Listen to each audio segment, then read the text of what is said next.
everybody. Oops.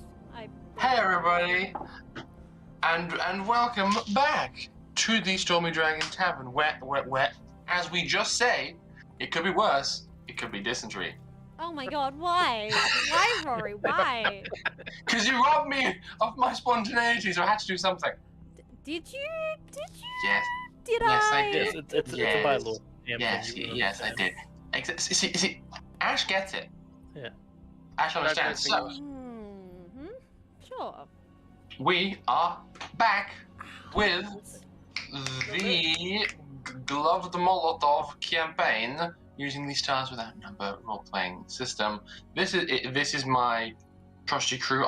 Unfortunately, we are a few players down. Mikhail, unfortunately, is feeling too raspy for his own good. He is quite ill, and so No. he is. You gotta explain it how he said it. He doesn't want to not do the Pym voice, and he physically cannot do the Pym voice because he is a method actor. And because he feels like he's gargling nails. Yeah, gross. Really, just gross. Anywho, we have a party of 4 this evening, which should be interesting for several reasons, including the one I'm about to disclose at this very moment. When last we saw the party? Who remembers what happened last time? Me! But Yeah. I remember where we left off. I So, always mutated. then allow me to elaborate. I Just to... actually remember quite a bit about last session, and I'm concerned because I never remember anything about any session. Oh, I'm so proud of you. Yeah, I'm I'm actually terrified of what that actually means. Yeah, me too. So, when last we saw the party, they were ready to go on a harrowing and dangerous mission into and on board an alien craft residing out of phase with the rest of reality inside the heart of Yakootah.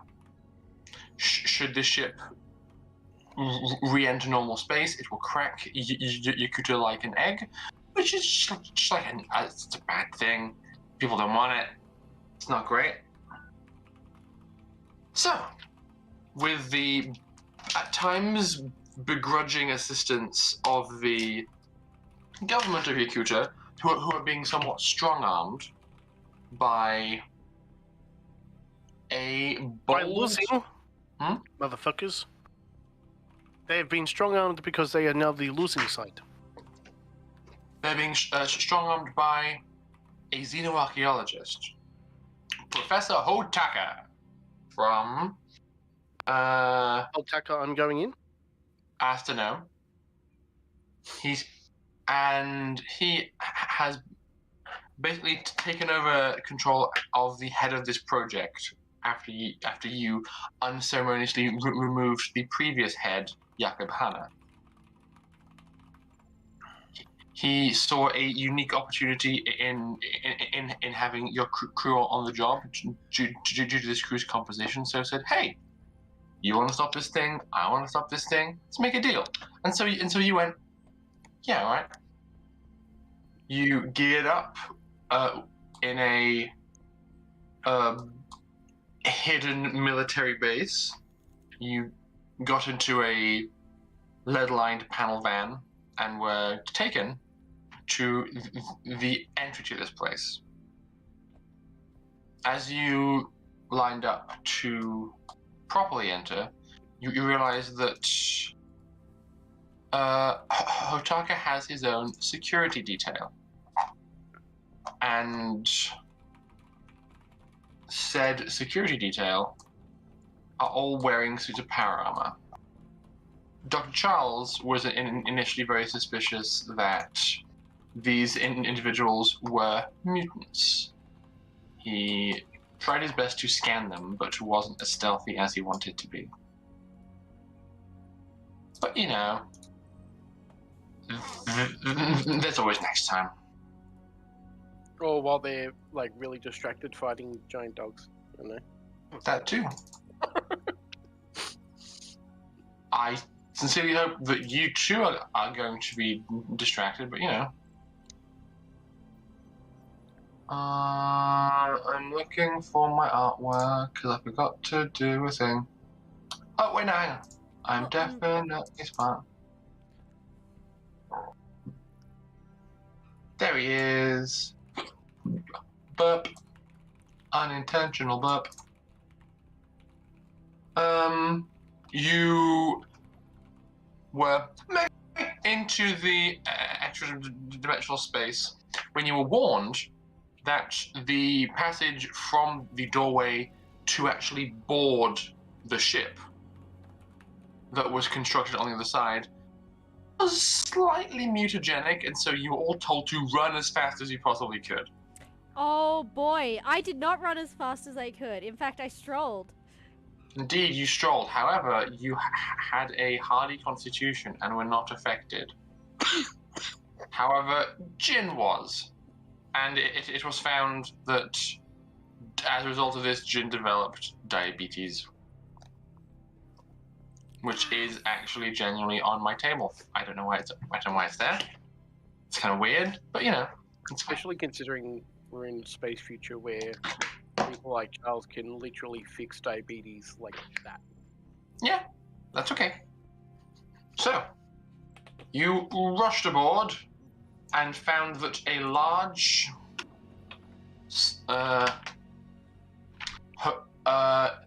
cigar-shaped vessel was awaiting you. It is long and slender, has 3 long manipulatable arms, and it's basically the portable home base constructed for this mission, considering the absolutely ludicrous scale of the ship that you found to be looming above you. As is currently present in the beautiful artwork provided by one Alice Shortcake, who is amazing. As Dimitri got behind the helm, he realized that all the weird blobby things are planetoids. Small little planetary things that look like planets, and probably are planets, or just like portions of planets. My brain isn't working as well as I would like it to, so I'm having a hard time concisely You're doing great. doing It's this. okay. My apologies. You board the vessel and find that it's in remarkably good shape for a ship that has potentially been here for thousands of years. And you realize that the reason that is because there is an AI still active, still on board the ship and still running it. After a bit of back and forth, you were able to communicate with it, and they told you that their name was Nucleus. You explain the situation, and they are genuinely trying to be helpful in this situation, but their programming restricts their ability to move and to accept input from you until you, as a group, as a species, prove yourself worthy to do that by their metrics. So, Yeah, last time they thought of us as Now I predators. remember. yes. We've got to do some stupid test. Tests, plural. You still test whether it is tests or test. You, as a crew, consented to trials to assess your worthiness as a species, and the first of these tests was announced to be combat. As you had entered the chamber, you saw that there were several creatures contained in stasis pods around the room, and as the test was announced, 5 of them opened up.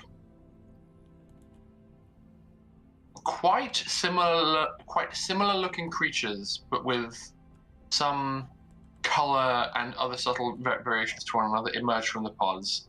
And then Dr. Charles's bioscanner began to register a flooding of pheromones entering the air.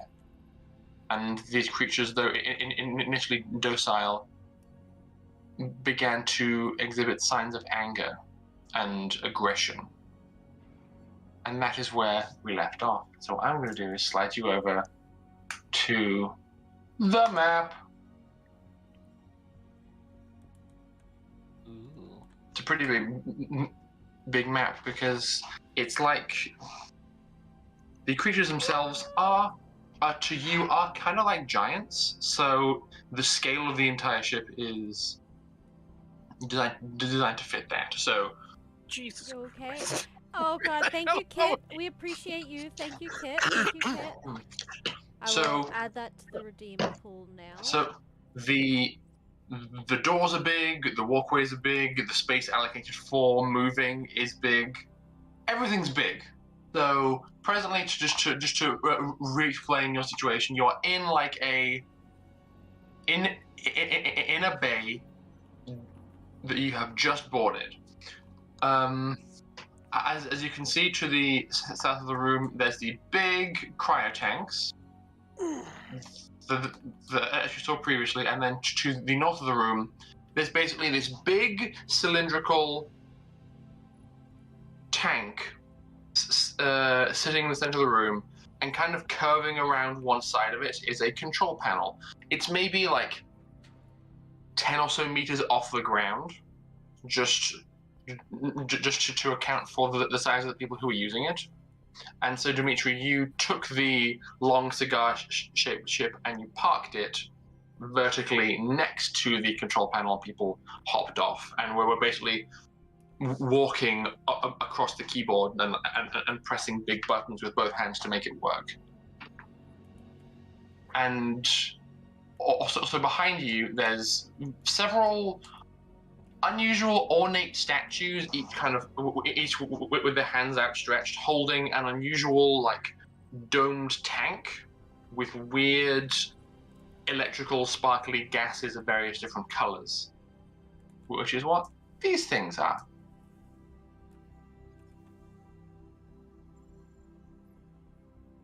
And so these creatures have emerged from their tanks and are looking especially angry because, love's in the air. As well as some pheromones. Rolling it. Yep. What is their height compared to the console? They stand about, hang on. Just gonna, grab Lockie, but bear with me.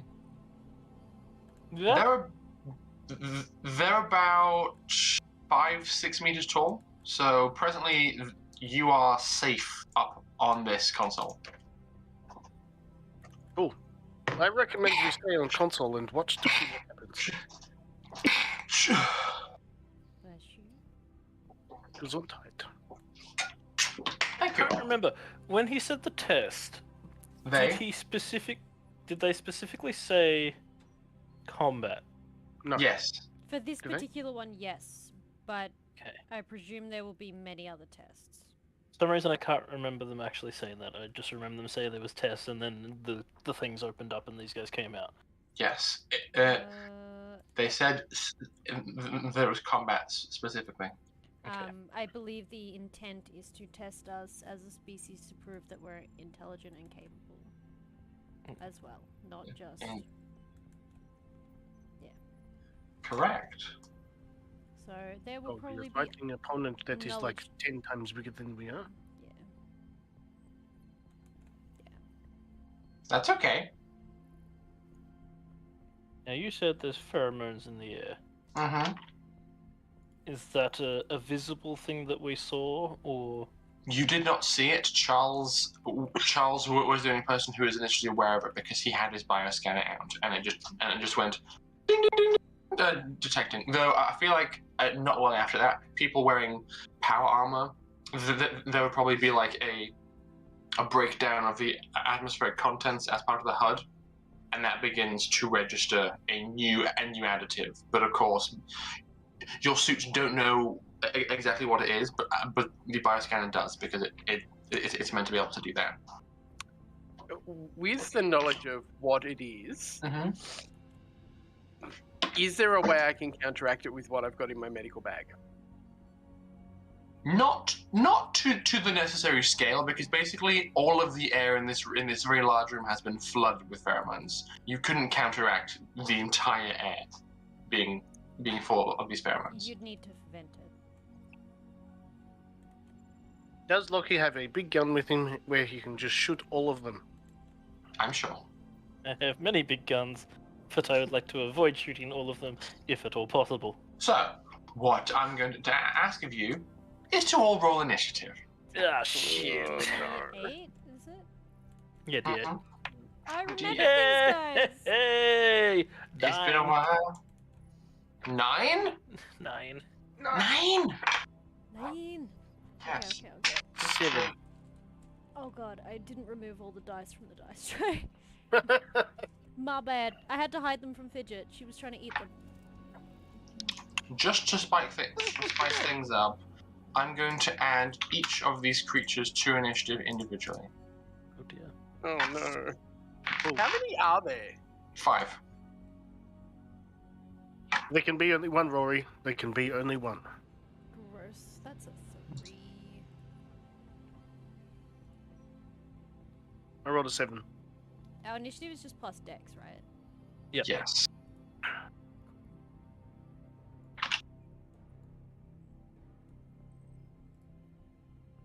Okay.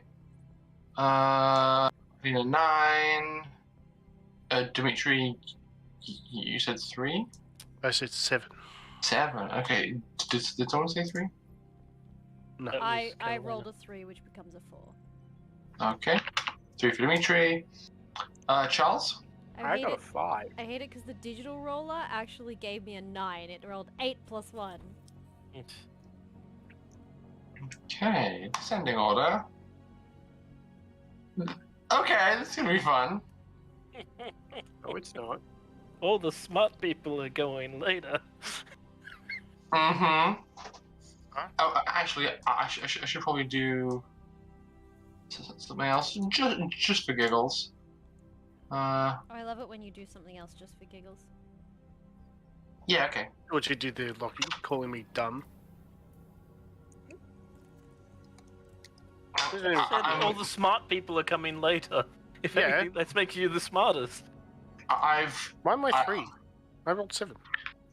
Oh my god, I'm sorry. I have a dumb brain that's dumb at the moment. There we go. I have also added I've added Nucleus to the initiative just so that there's a time when they can act appropriately. How dare they? I think they've acted quite enough already. Okay, so I feel like this isn't You're nearly. missing the Yakutan people and Professor What's-His-Face Hataka. Oh, Taka. Good point. He's gonna be a very He did say A he very- was gonna join in. packed initiative. Mhm. Oh my god, yeah, okay. See, I actually remembered things from last session. I was genuine when I said that. Okay, Lockie, you and the Yakuta armed thugs both rolled a 9. I don't know where to put this initiative. Is that on But Attempt a leadership. leadership to what end? To instruct them to hold fire and just take aim, You rather may. than just going gun-ho as they probably attempted to do. You can certainly try and go for it. I can certainly try, and I probably will fail because my leadership is actually bad. However, it's not a bad roll. Mm-hmm. Mm-hmm. It is an 8 minus 1, so 7. Okay. So what do you say to them specifically, in just a few words? Take it easy there. Just hold and aim. Let's not open fire until we need to. Okay. Is that your turn? Yeah, I'm just gonna take aim and hold. Okay.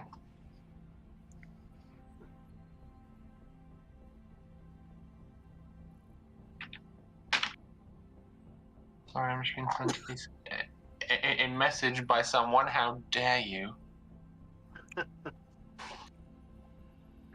Someone's up to no good already. People being Mm-hmm. inconvenient, I know. I appreciate it though, because it means you're thinking about your turn before you make it, and you're planning ahead, and that's good. So, Lucky, you have announced this. Are you going to move at all? No, I'm staying there and just taking aim. Okay, cool. On to the Goons squad turn. The two that are on the control panel next to Hotaka hear what you say, and look to him for confirmation. He kind of looks around and goes and just gives them a nod. So they heard you and went, okay, maybe, but we're going to double check with the boss. Because if he had said shoot, I would have bonked him on the head. The two who are presently inside the vessel with you, Dimitri, though, will hop out and basically move to the other side of the control panel. So these two up here are basically on guard to protect Professor Hotaka. These two other ones have moved to the edge and have their rifles out, ready to shoot, but are not actively engaged. Dimitri.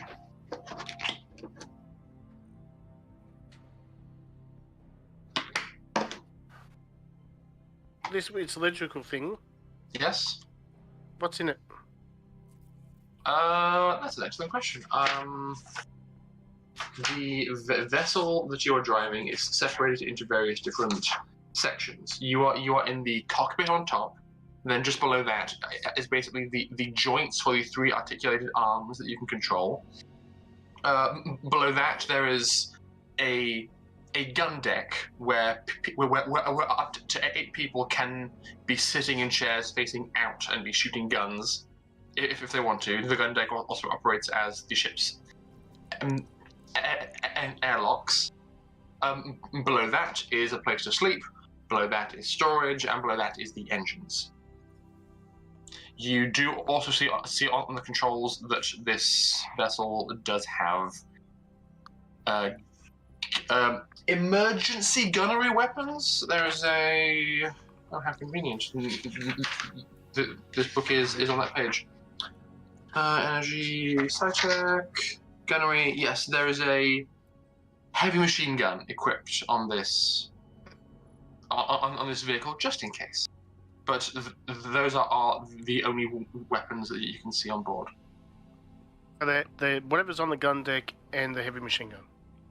Yes, essentially the gun deck is people can sit in the safety of the... yeah, just that. Hey, Catalina. Duh. According to the deck here, the somewhere on board there is a heavy machine gun. What are you telling me? Hey, Lucky, that's your department. Whatever, it is there, and we've got the couple of decks down there is like loophole arrow slits if we want to go back a few centuries. She looks at you really confused, but thumbs up. Holes in the side of the ship you can stick your gun out without showing your face. No, she understood. She's just like, that's a really weird equipment to have on a ship. Oh, no, I don't know, I didn't design it. Anyway. So essentially, it's designed as 8 chambers with doors at the front and back. You basically open one door, get in a seat, close that door, the door swivels around, and then the front door opens. It's basically half airlock, half shooty ports. And that was a few decks down? It's 1 deck down. Okay. Oh, well, where the airlocks are. The airlocks also count as these things. Yes. Okay. How high off the deck is this? Like, what's the difference between the deck and the bottom of the ship? A few meters. There's you basically had to park the ship, and it has long spindly tripod legs. So there's a few meters of space between the engines and the ground. Are we raised up currently? I bet, yeah. Okay. I'm likely going to attention. I'm likely going to move the ship up a little bit, just because those things over there look like they could play with our bottom. You get a thumbs up from Hotaka, who's standing outside. Okay. So basically you are holding an action to take off if you're concerned about the ship safety. Yes. Okay, cool. Moving on to the first of these beasties, which is this guy. He's rather large, you know. Really? He's going What a to surprise. move, I want to say about that far. It makes sense for their speed, about 15 feet. Kind of begins to lumber forwards, seeing that he is among friends, but that there are others in this chamber. And it's going to be all like, and it's just, and basically breaks into a run in your direction. And as it begins to run, this creature's weird mouth opens and lets out this odd bellowing sound that just sounds like, oh, I'm sorry. I jump scared the cat. Poor Smooch. And as this bellow happens, you can see like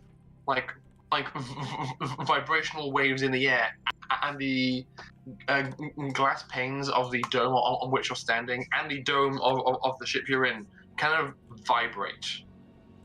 You feel a little bit concerned about what kind of impact that howl would have if the creature was closer to you. But that's all that creature does. This one over here goes next, and it too runs towards you.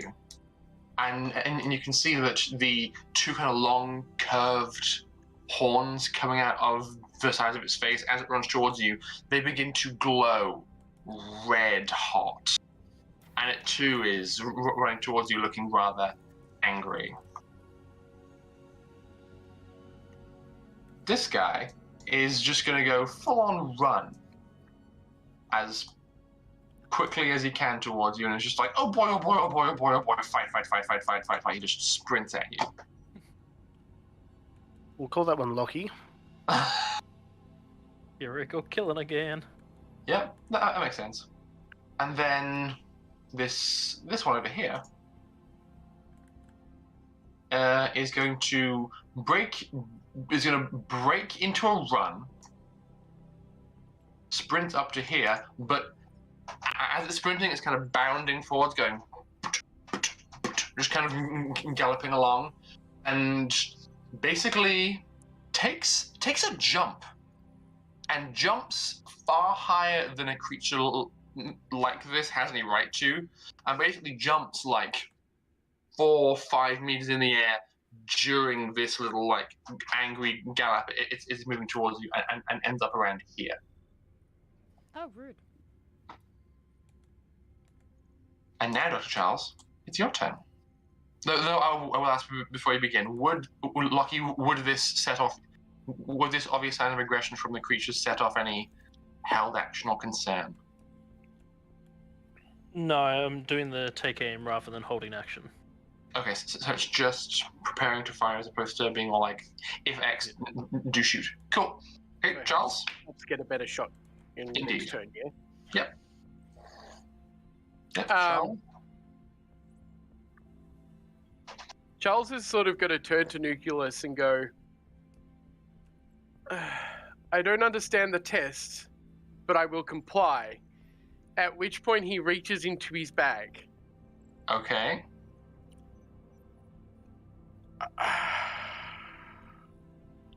And pulls out a death cocktail.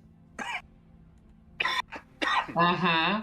For context, you are presently inside the ship, though there is a path from inside to outside if you are about to do what I think you're about to do. Can I see outside of the ship without having to leave the ship? You can. You're currently on the cockpit level with Dimitri, so there's a big domed glass window that you are seeing out through. Yep. And I know the way out of the ship. Yes, you do. Yep. Mm-hmm. I don't need to move anywhere. You don't. He pulls a death cocktail vial and just goes, well, slaps it onto his wrist, points it towards the exit, and fires.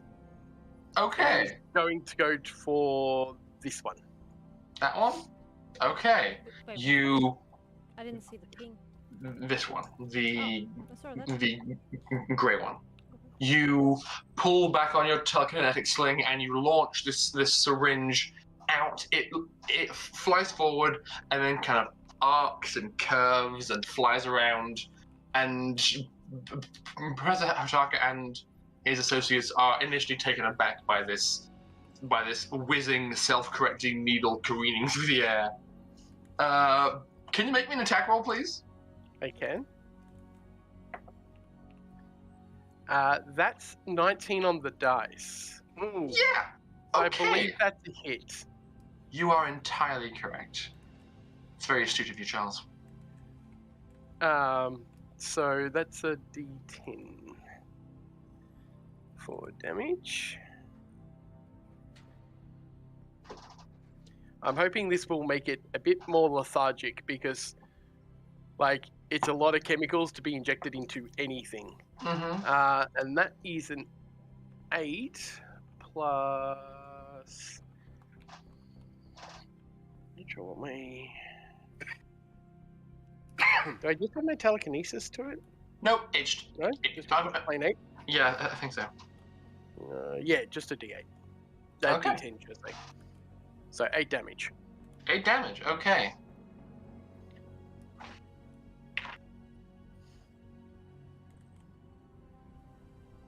Okay. The syringe sticks into this creature, which now has to make a physical effect save against what you have just shot at it. I rolled a natural 20. Dagnammit! So it seems that at least for now, this creature is not immediately feeling any detrimental effects as a result of this cocktail. But watch this space. I will give it a little marker to indicate that it's been shot by this thing. Are you going to move at all, Charles? How far higher on the console is the ship? So We moved it upwards, yes? I haven't moved it yet. Not It's a yet. held action. So you could use your move to drop down one deck and get onto the console if you wanted to.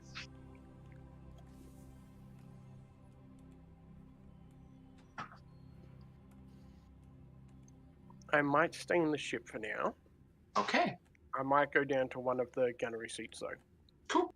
You drop down one level to the gunnery seat. You strap in. The chair spins around, and As the chair starts to spin, there's the gold flare as his telekinetic armory activates, and then all of a sudden a glowing gun appears in his hand. I believe that takes an additional action to activate. So you can't do that this turn. True. Let's double check. All good. You can sit there and look cool. I would like very much to be able to continue, but I've had a lot of liquid, so I'm just going to step away and pee. I'll be right back. Sorry.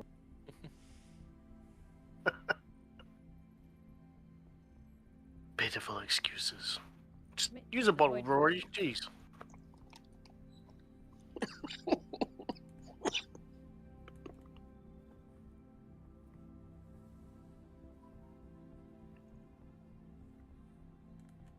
I've had a lot of liquid, he says, as he dumps the cat.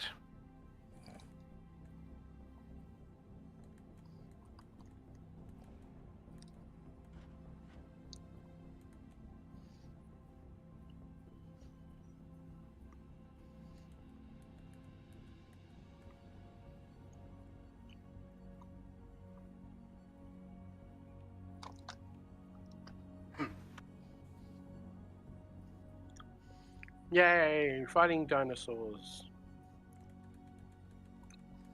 Sort of. Yeah, close enough.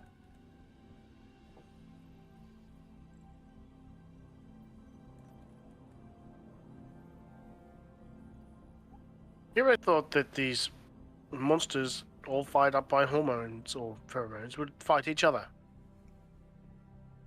You'd figure that, but apparently not. Territorial. They see each other as the same.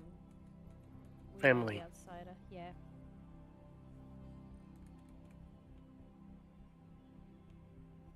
Maybe if we just feed them lagoons, they'll be mollified. Lucky? Just push the goons off the edge?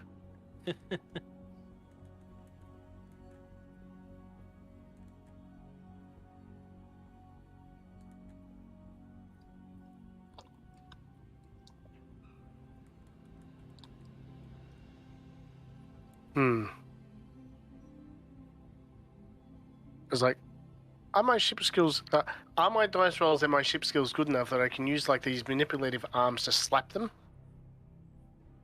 Grab them by the ear and say, "Bad dog." You won't know till you try. Could everybody else like stand being flung about like that without vomiting? Well, you won't know till you try. Until you try what? No, you'll find out, Rory. It's fair. God damn it, every time I leave. There's always diabolical scheming and plotting. Yeah, Rory. It's always like we're against the DM. We're here to tell a story. Until combat happens, then you're against me. Which this is combat. This is strange combat. It is Like, strange. Here's a test. Fight thieves. It's like, but why? It's okay. What are these? Also, why? Yeah, here's a test. You need to kill these things. Doesn't make sense to Loki. Well, this is an alien artificial intelligence. Who knows what their mind is designed to conceive or comprehend. It's currently Catalina's turn. Oh, is it? My apologies. That is all good. Actually, you know what? It was Professor Hochaka's turn. He's not. He, in that- yeah, he's there. Oh, is he? Oh, he is too. I'm just blind. Cool. Because he's insignificant. Well, I never. He's going to board the ship. What? He's a Did you expect anything different? he's a xenologist, not a fighter. Look, Loki's current experience with scientists has all been combat oriented. So Yeah. Really? yeah, every Well, that's scientist quite has either right. tried to kill him or Charles. Technically, Catalina can also be considered a scientist too. She was studying So- science. Same as Dimitri, he can be considered a scientist. At the moment, his understanding of what a scientist is kind of a bit skewed. Indeed. So he boards the ship and is flanked closely by his adorable little robotic assistant, just hovering along behind him. He hops in, and as he passes by Charles, currently spinning in place in his seat, goes, good call, just in case, I suppose. And goes to climb up to the bridge, and basically says to Dimitri, if in doubt, to take off. This vessel is very expensive. Oh no, he's got the wrong crew if he thinks we're going to escape. Ramming speed. And now, Yeah, I'll roll people into the food. and now it is your turn, Catalina. Righto. Cool, gotcha. Okay, how far away are those, shit, is there atmosphere in here? Yes, but you don't necessarily trust it. Okay. How safe do I think it would be to throw a Molotov? Make me They're kind of far. a science roll. I can do that. I have science. I'm actually science. Science-y. Yeah, exactly. Can you throw it 25 meters? I don't know. Well, we are up higher as well, so you got the angle there. Is this with intelligence? Yes. I think it's a 6, so probably not enough. A 6. Your brain isn't running as well as it could. Oh, he's What climbing the up freak between is science? between Oh, realms. yeah, that's a 6. Done. 6. Yeah. Your science brain is having a hard time catching up, and though you can see the breakdown of atmospheric content in your HUD, you're like, is that enough air? Is that not enough air? Sure. She's like, it's close enough. I forgot my speed. How do I work out my speed again? It's been a while. It is 10 meters. It's always 10 meters for you guys. Am I in So- one of the mechs? No. You are In the on. assault suit. You're in the assault suit. You can climb down one deck and onto this platform with your movement, and then have an action to try and toss something if you want, or shoot somebody. That's also an option. Or she can jetpack. She can jetpack. Isn't that another? Oh, I can jetpack. Okay. Jetpack. How does that work? Jetpack. I still have to get out of the vehicle, don't I? Yes, you do. So I mean, it's preferable. I'd say Probably use a door. I'd say for the safety of yourself and others, walk out of the vehicle, and then once you are clear, try and use the jetpack. So How far don't can I use. go on the jetpack? I'd say you probably have to use your first turn of movement just walking out of the ship safely. Then next turn you can jetpack, or if you want, you can use your action to move, which would give you 20 meters of flight in any direction. Oh, good. I'm gonna go stand next to Lockie. Okay. So that's 9 meters. Mhm. And I will ready a shot and wait for. I'll take aim and I will wait for Lockie's command before I shoot. Okay. And I pulled out the plasma projector. Ah, yes. I should have got another railgun. Your old trusty plasma projector. I love my projector. I'm tempted to try and play this. Hang on. Yeah, that works. I like this. This is more appropriate battle music. Okay, these fifth of these creatures. You're having such a good time, Rory. I love it. It's music. And my friends and role-playing games. It's good. It's not Good a time. bad thing. Hmm. I love it. I meant it genuinely. I love it. This final creature, who compared to his friends is the most comparatively sluggish, kind of looks around, sniffs the air. What was that noise? Where did that noise come from? I don't know. I'm worried, but it's fine. Okay, sorry. He looks up at the situation, sees his four compatriots bounding off in that direction, and just kind of goes, "Yeah, all right," and just joins in running in that direction. And because his pod was closest, he actually makes it with a full and double move all the way to the edge, and kind of ends his turn with his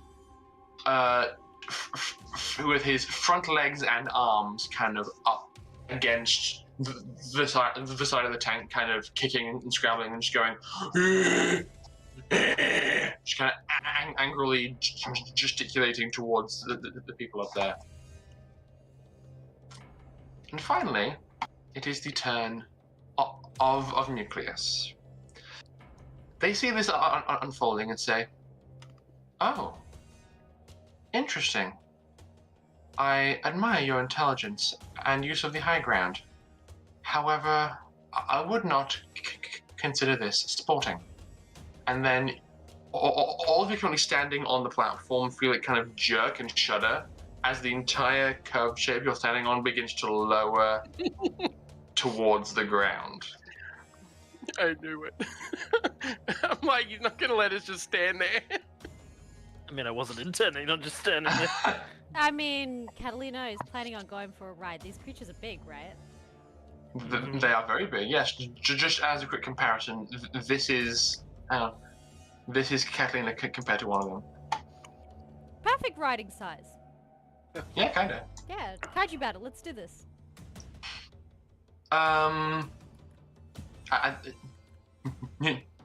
Nucleus then says, "I wish you the best of luck.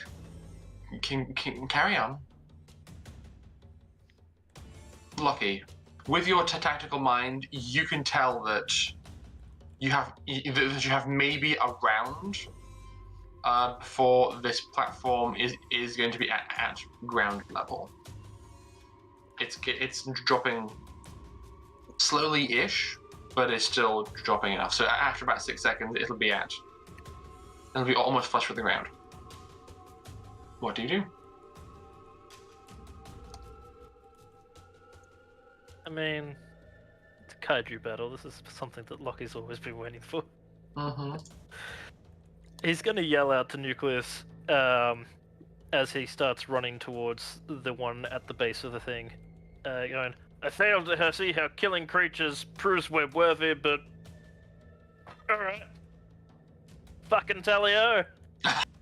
And then we'll attempt to run and jump onto the back of this one. As Pim is in the Romney with me at the moment, so I have 4 hands. It's a lot easier to hold on to things. Can you make me an athletics roll with either strength or dex as you get to the edge and do a flying leap towards this creature and try and grab onto it as you land? That is a 12. Yeah. I leap. You leap on.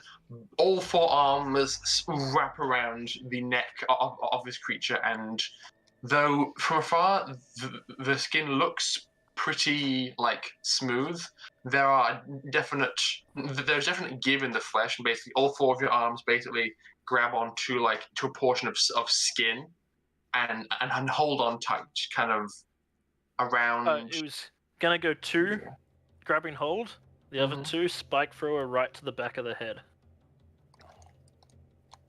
Okay. Can I take this as instruction that it's go time? I think it's go time. It's go time. Okay, so when Lucky's done, Catalina will shoot.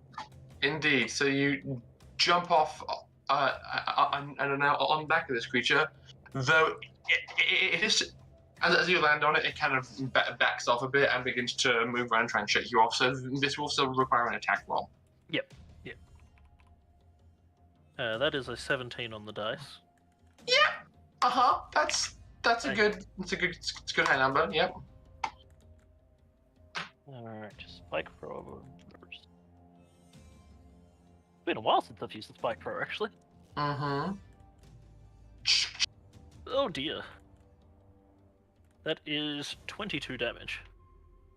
My God, Ash! I rolled 2 8s and a 4. Stop rolling stupidly high numbers, please. That's what Lucky does. I told you he's been waiting for a kaiju I was battle. gonna say, that's all Lucky does, though. Yes. Okay. Yeah, he can jump in there with a grenade in his hand and just stuff it in its ear or something and blow up its head from the inside. Yeah, Look, don't I take was this away from Lucky, man. very tempted to do the Starship Troopers style of shoot a hole in his back, throw a grenade in. As Pim's 2 robotic arms grab hold and stabilize you as you jiggle back and forth, the head you're aiming for kind of writhes back and forth, trying to shake you off. But you wait, you steady yourself, and you unload a shot right into the side of its face. As it reels and staggers back from that shot, you can see impact wounds and crack marks across the right side of this creature's face, with its right tusk seriously threatening to just crack off and fall away from the impact. And there's speckles of green blood beginning to emerge from the wound you've made in the side of its face.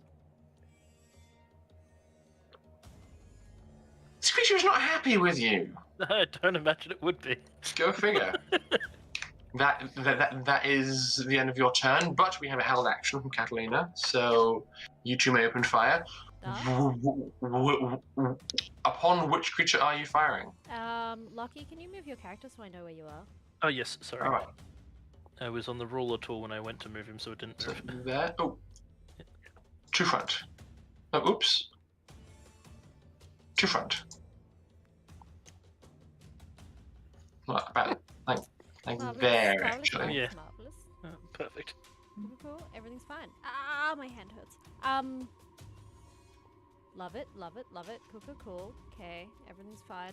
Right, so I am going to shoot the butt of the one that he's riding. Wait, Okay. it looked like yeah. He shot it. So yeah, okay. Yes, he did shoot it. Please make an attack roll. This creature has an armor class of 6. That's fine. I have a hit of +5. I think something like that. D20, right? Yes, you do, because you're level 7. Oh, never it do. mind. It's a nat 1. Why wouldn't it be a nat 1? Why wouldn't it be? Why wouldn't it be a nat 1? Because it's you, Alice. Because So it's me. She So- accidentally shoots one of the the goons instead. No, So- I'm just gonna say it jams, and she's like, "Fuck," because she hasn't used this gun in months.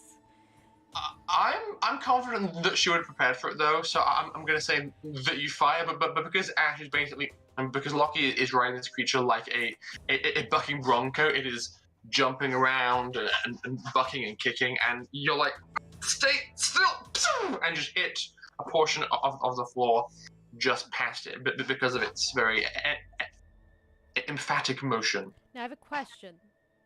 Plasma I- projector, is that a two-handed weapon?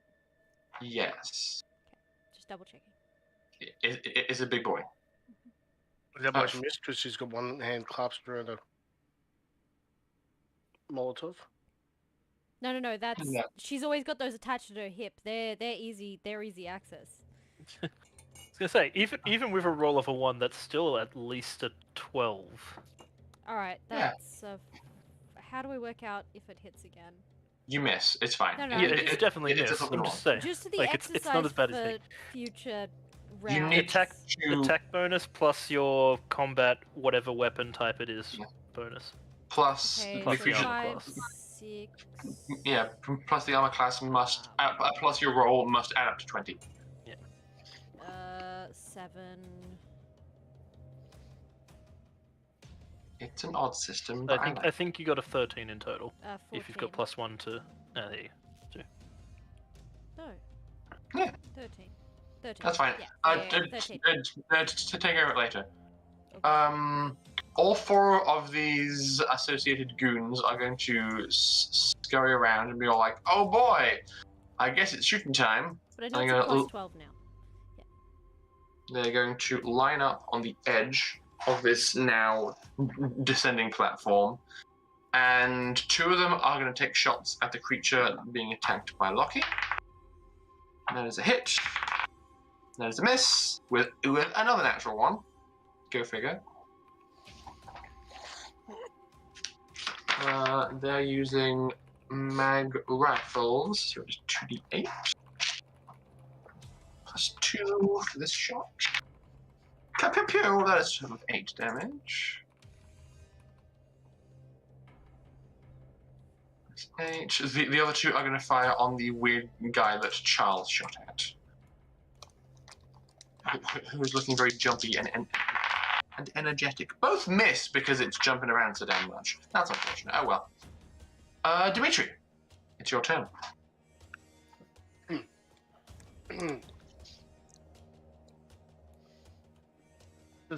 Does Hataka have the ability to hit buttons? Is he that smart? Yes, he is. Okay. Hataka, come here for a second. All right. See this button? It makes ship go up. Obviously. So if these creatures get close to us, I need you to hit this button to make ship go up. All right. Itself, I've set it, but I need you to hit this button while I go and get the big gun. Okay. So you are abandoning the pilot's chair and leaving Hotaka to. Oh my god. Hit a button to make do we, us do go we up. trust Hataka that much? He's got self-preservation. It'll be fine. Yes, Yeah, I, I'm was like, gonna say, I trust Dimitri more on the gun than I trust Tucker on the gun. I mean, absolutely. So yeah, Especially with me on one of the creatures. Mm-hmm. I will drop down to find this machine gun. Okay. It does not take you much. You drop down and basically positioned off near the corner of this, like, I'm going to call it the arrow slit deck, is just a big, beefy looking box that looks like a gun. You go, no, couldn't be. Crack it open. It's a heavy machine gun. Well, I assume it has ammunition with it. Yes, it does. It is all set up and ready to go. Cool, I stuff it through one of the doorways. Okay. Are you going to fire? If I can do all that in one lot, yeah. I'd say maybe not, because like you talked and then moved and then grabbed the gun and did the whole thing. I'd say that you are ready to fire next round. You're poised to engage. You put Hataka in the pilot seat, and Molly is just inside your suit the whole time, going, "Whee!" Just being jiggled around, kind of just hugging your torso. And now, it is the turn of the other creatures. Oh god. Lucky, you've chosen a wonderful place to be. I know. I'm so happy.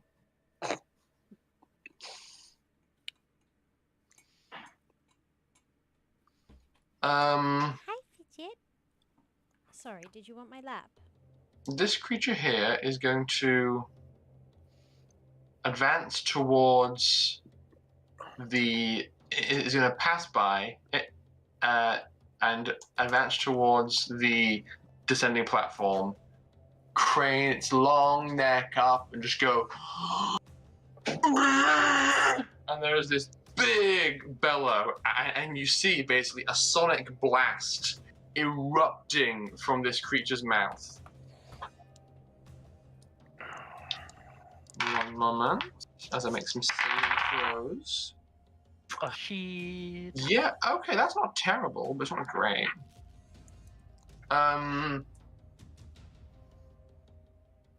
Thanks to the almighty power of quick reflexes and magnetic boots, only one of these individuals was kind of in the middle of a movement and gets knocked off his arse, off his feet, and just goes flying away from this sonic blast and lands about here prone and just like, ugh, not good. I'm just pushing there.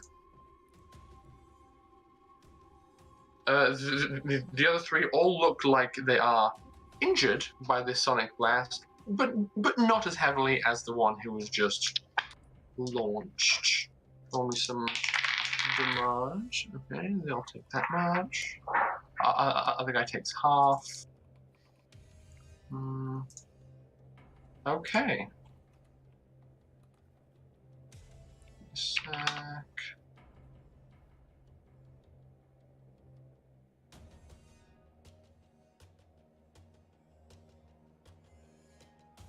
And then I'm going to subtract that.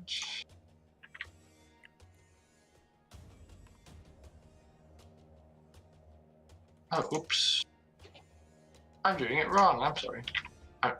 This is definitely organized and absolutely planned.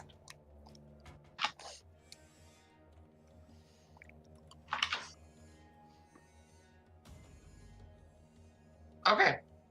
That happens. Then it's the turn of the next guy. He is like chirping and vocalizing to a certain extent, and as is the creature that you are unlucky. It seems like there is some amount of understanding, and this creature comes up behind you and his friend and uses the two little stubby arms that extend out the front of the creature, and is basically reaching for you. And in this moment of cooperation, the creature you're on kind of begins to stop bucking and calms down. And now you are attempting to be grappled. So this would be an opposed strength check. Can Pim potentially assist with that, or no? I would say yes. So roll for him as well, and if he gets a 7 or better, your roll gets a +1.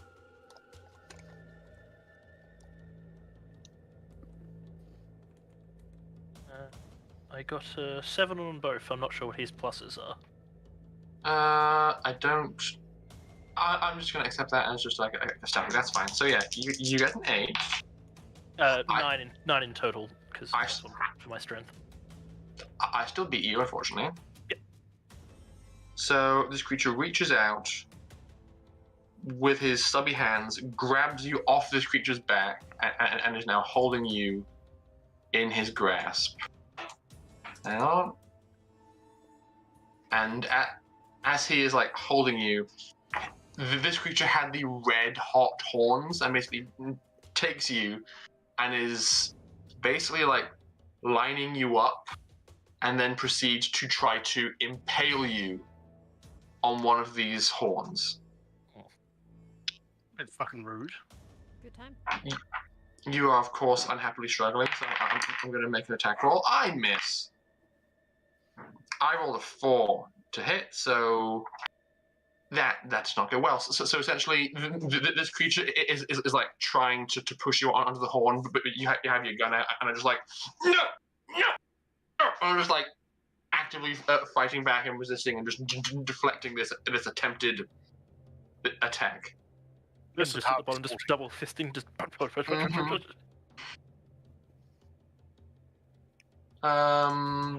This one over here, it kind of just. Wait, what's that? Get out of here, weird floating, barely visible thing.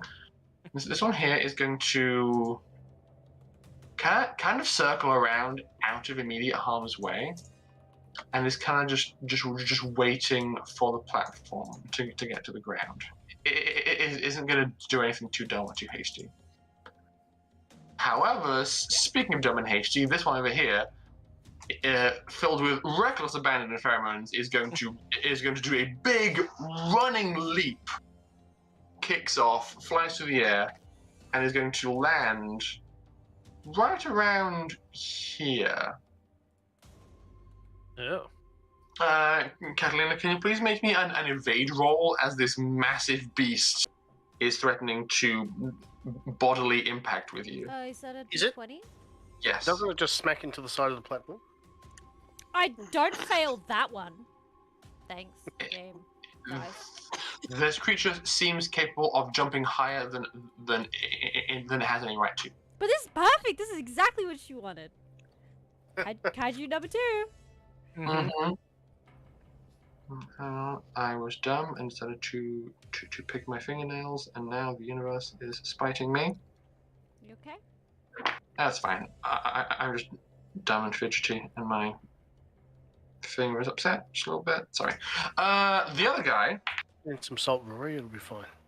Natural 1, so the guy who had already been sonic blasted onto his ass is having an even worse day. Boy. And gets body slammed by this creature. But I did roll 2 1s for damage, so you know what? I think he's okay. He kind of begins. He tactical rolls out of the way. His friend, unfortunately, isn't so lucky. He also takes 2 points of damage, and honestly, probably falls off the side. So it's descending, so it isn't a terrible fall, but he takes another 2 points of damage and falls prone on the ground. And she goes, "Ah!" He's dead. He's fine. He's about to be dead. Maybe. That depends on what Dr. Charles can do. Actually, hang on, wait.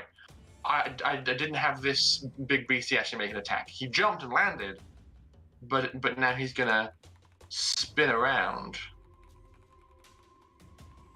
Nope, wrong axis.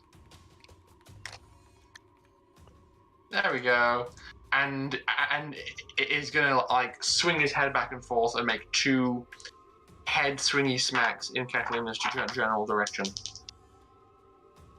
Can I dodge them at all? Oh wait, no, it's just against my armor class. Gotcha. Yeah, it's just attack rolls. Uh, One is gonna choose my is gonna armor miss. class. All good. I rolled a 17 on one of the dice, so that one definitely hits. You take 5 points of damage as this big curved horn just slams into your side and sends you skidding across the platform. I'd say she braces herself. All good. Yeah. And now, Charles, it's your turn. So, that Sonic Blasty bastard. Yes. Charles is thinking to himself, I wonder what a paralytic injected into its vocal cords would do. I have just revealed names as their abilities have been revealed to you. Oh, cool. Oh, I can also zoom into the map now that we're Sonic and Hot Horns. not as spread out. So to try and save everyone from having to deal with another Sonic Blast, Charles is going to go back into his bag Mm-hmm. and pull out a vial of the paralytic. Okay. He's going to load that into his telekinetic sling and fire it at the throat of Sonic Howl. Okay. Well, once again, weird, bonkers flying syringe arcs out of the inside of the ship. This time, flying over to Dimitri's shoulder to get out. It's very disconcerting as it whizzes by. Please make me an attack roll against Sonic Howl creature. What was the armor class? 6. 6. I believe that's it because that's 13 plus 6, which is 19 plus 5. Yeah, that definitely hits. Roll me damage for the impact. It's a 6. 6 damage? Okay. Poor baby, I'm so sorry. The poor doctor man was so mean to you. He just... I Poor just thought baby. maybe he was going to Clearly, put we like, know where motherfucker deserves Rory's it. loyalties lie. I thought he was going to put like a telekinetic wall around his mouth or something, so as soon as it like emitted a roar, it just all come back at it.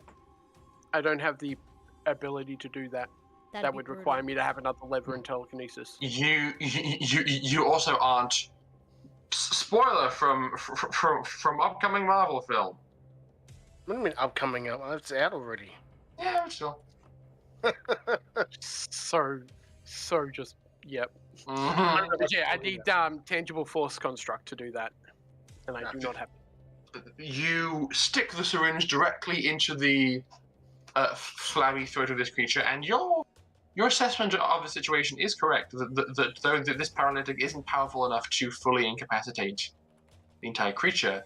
Portions of the neck begin to go rigid, and what was once an angry bellow is reduced to like a. Charles just sort of sits there and goes, shh. Shh, baby sleeping. Yeah. You wake up, baby James! Shut it! Plus, no. Okay. Are you, Charles? I assume you are staying put.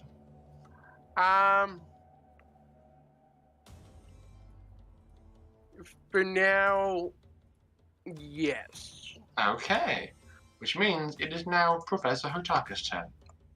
A big creature has just landed very close to the ship, so he is going to do it as he was told and press the button. He kind of like half steps, half falls into the pilot seat, hits the button and goes whoa as the entire ship goes takes off, but follows Dimitri's programming, and it flies up into the air and is now hovering with the dome just barely a meter below the ceiling. You are feeling decently safe at this height, Dimitri.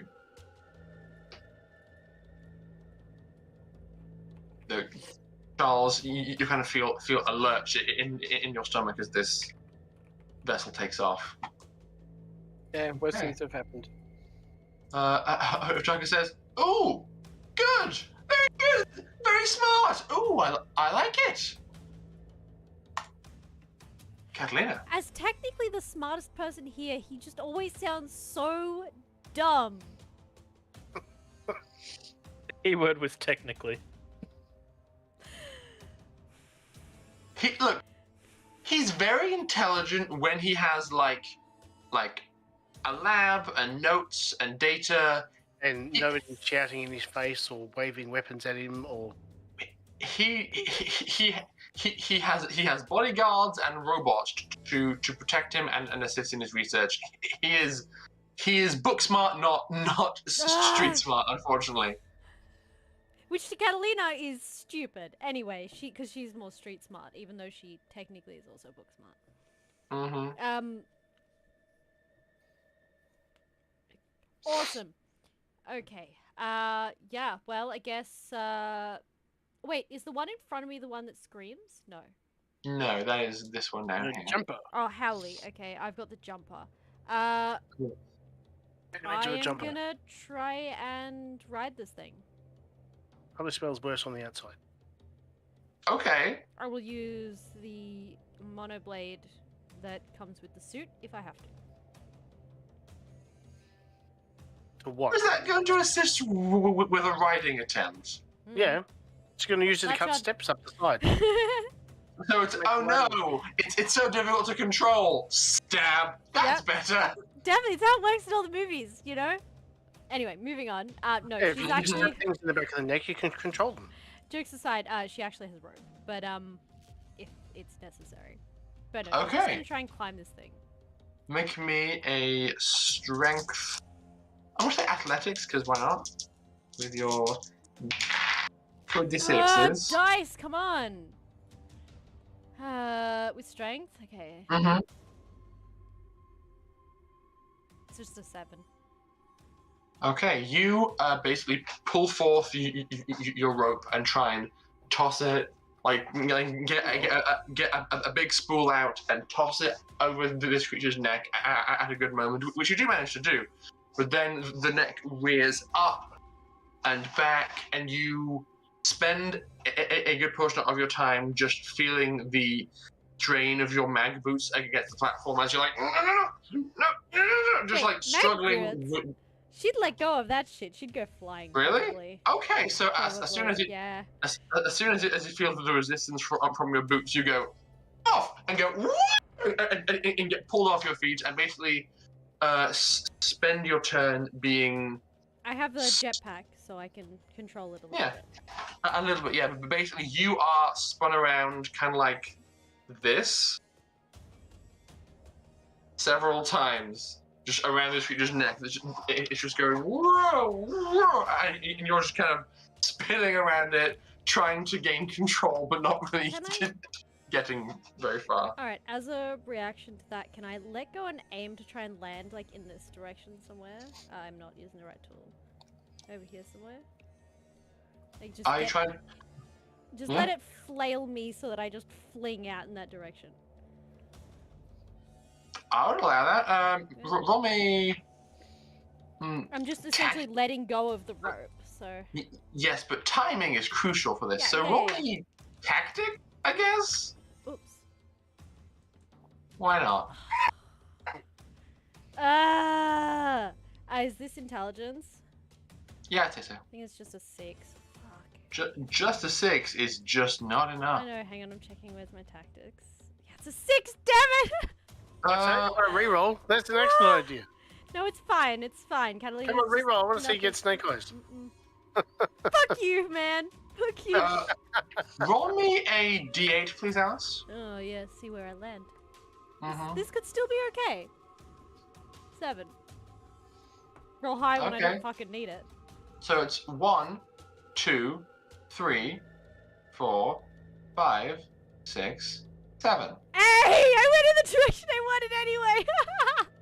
By sheer dumb luck, though, I will ask you to make a a physical effect save as your midsection is slammed into the side of the platform you are I half flying, half falling towards. I save. Okay. I save. My save is 8 and I rolled a 10. Oh, I was a bit scared there. You basically get flown up into the air and land on top of this big tank because you're like half being tossed, half correcting yourself with a jetpack, but kind of just collide with the side. And there's this moment of no, as you begin to skid off, but you were able to grab on. But you end your turn just like clinging to the side of this thing, going like. She's like, I can make this work. Mm-hmm. Sheer panic. Cool, love it. Great, awesome. Thanks, Roy. You're awesome. Thank you. I try my best. This creature that was shot in the back by Lucky is going to spin around and go, vengeance, and make 2 horn swing attacks against Lucky as he is grabbed by his friendo there. What is your armor class, Lucky? Yeah, that is a big old 0. Actually, -1. -1. Yeah. I just hit you twice. And it is only because you are being held by the creature that his friend gets an additional +2 to hit you that this even works. It is 2 11s plus 8 to hit, -1 because of your armor, +2 because of the assist from the friend. Damn! Mm-hmm. That was too perfect to call. So you shall be taking 4 points of damage and 5 points of damage from the horns. Just one swing goes crack into one side. The other swing goes crack into the other side. Owie. Charles, as you think about it, these creatures are fighting a bit like giraffes, where they use their big long necks to just like slam their horns into things from both sides. Which is strange, but also cool. Now it is the turn of Nucleus. They say, interesting. All valuable data. It is back to you, Lucky. Okay.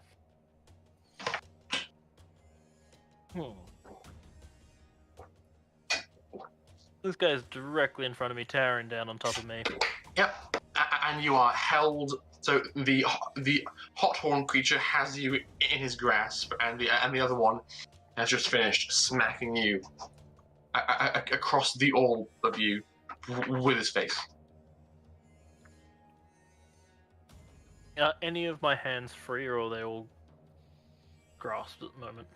I'd say that the PIM arms are kind of pinned down to your sides because of how you're grabbed, but your actual arms are free because you're using them to defend yourself. Alright, well in that case, I'm gonna just shoot at its face as it tries to nom on me. Well, Pim is gonna try and break free. So the one that's holding you, you're gonna shoot? Yep. Okay.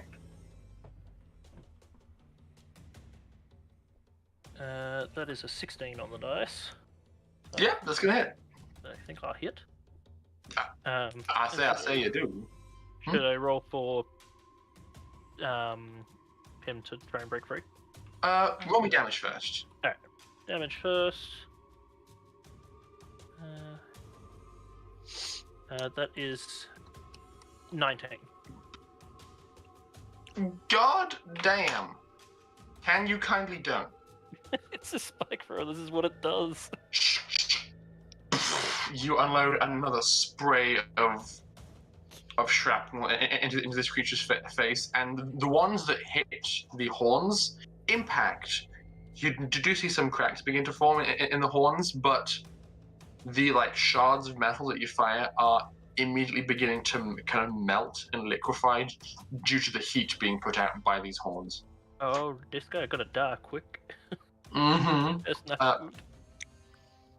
Roll me strength athletics for Pim. Ooh. Again, I don't know what his pluses are, but I just rolled a 10. I just rolled a 12 on the dice. Damn. I don't think he's got enough pluses to beat that. He does not. Pim's little robot arms are just like... But this creature is big and bearing down upon him. And that's your turn. It is. Okay, we have random goons. Several random goons are just present and are going to panic just a little bit. I will say at this point, lucky because we go back to the top of the round. The platform is now is basically almost flush with the ground. Yep. It is an even keel. This guy is gonna like struggle to his feet, as will this guy, and all four of them feeling immediate. Actually, you know what? These two will fire upon the one right next to them, the jumper beast, and these two will see the weakness Charles put in the sonic howler and begin shooting at that one instead. First, the attack against the jumper. One hit, one miss.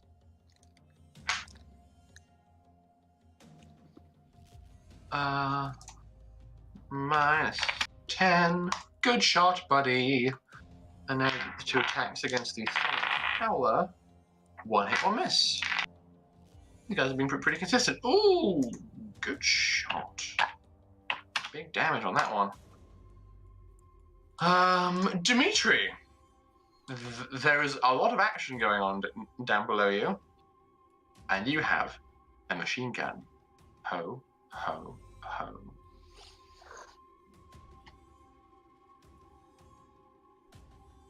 You're muted.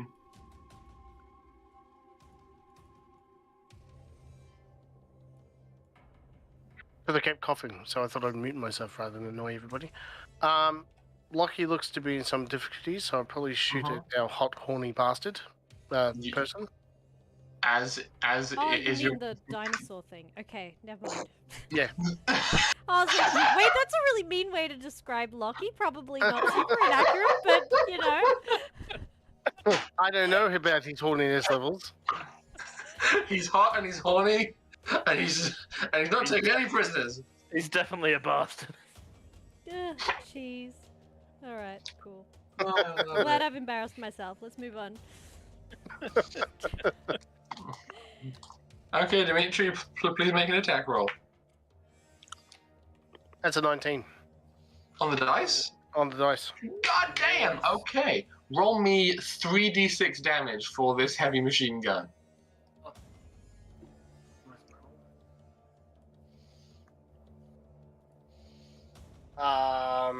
That is 11.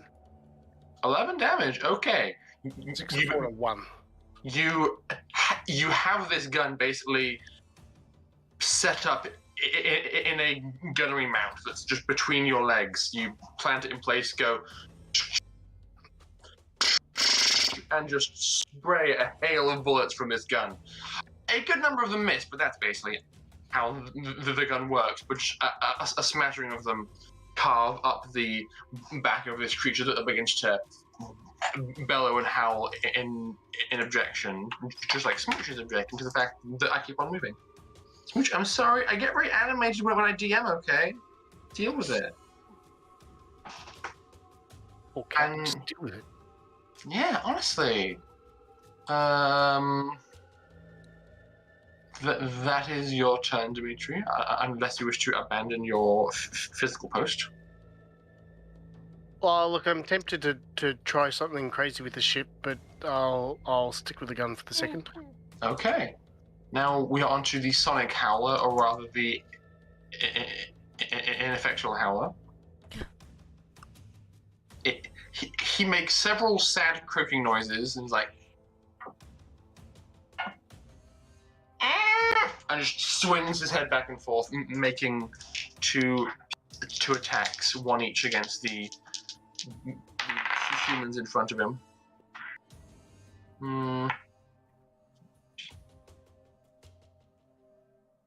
Only one manages to hit. And he goes a smack across the face. Like a smack. It's my new favorite line. Really? Yep. Okay. Who is next? The hot horn beastie has Lucky in his clutches, and he's going in for another impale. Yeah, man. Sounds hot. Give me a hug, you imagine he's saying, as this big beastie with his 4 beady eyes pulls you in for a tender, impaley embrace. That's a 2. You are having the struggle of your life, Lucky. You're just like, no, I will not be a kebab. No. No, kebab, not today. Just fighting back with all your might. This creature, though, seeing that the platform has been lowered fully, is going to round his buddies and just like runs around them, using his movement and his action to be all like runs around the action and is coming up on the other guys, preparing to attack them next turn. The jumper guy, he's kind of upset and also full of drugs. So I'm going to have him make another save against the drugs. That was less effective. Charles, you are beginning to see the fruits of your bioengineered labors as this creature kind of begins to go like and it is only able to get out one of his 2 attacks as a result of this, which misses. This is super. It makes a really fun comic for myself. Anyway, I want someone to die, but I keep missing. Rude, bro. You're not supposed to admit it. I don't care which side wins. Just somebody win. Dr. Charles, it's your turn.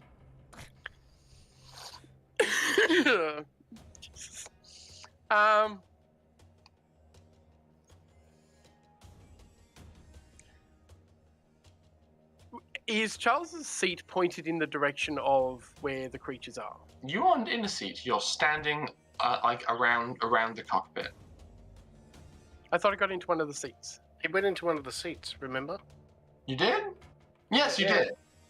So I'd say that you are in a seat next to Dimitri, and if you want to, you can actually, like, this entire deck swivels independently of the rest of the vessel. So if for instance there's a creature over there behind where Dimitri is, each seat has a control to allow the entire section to just swivel around.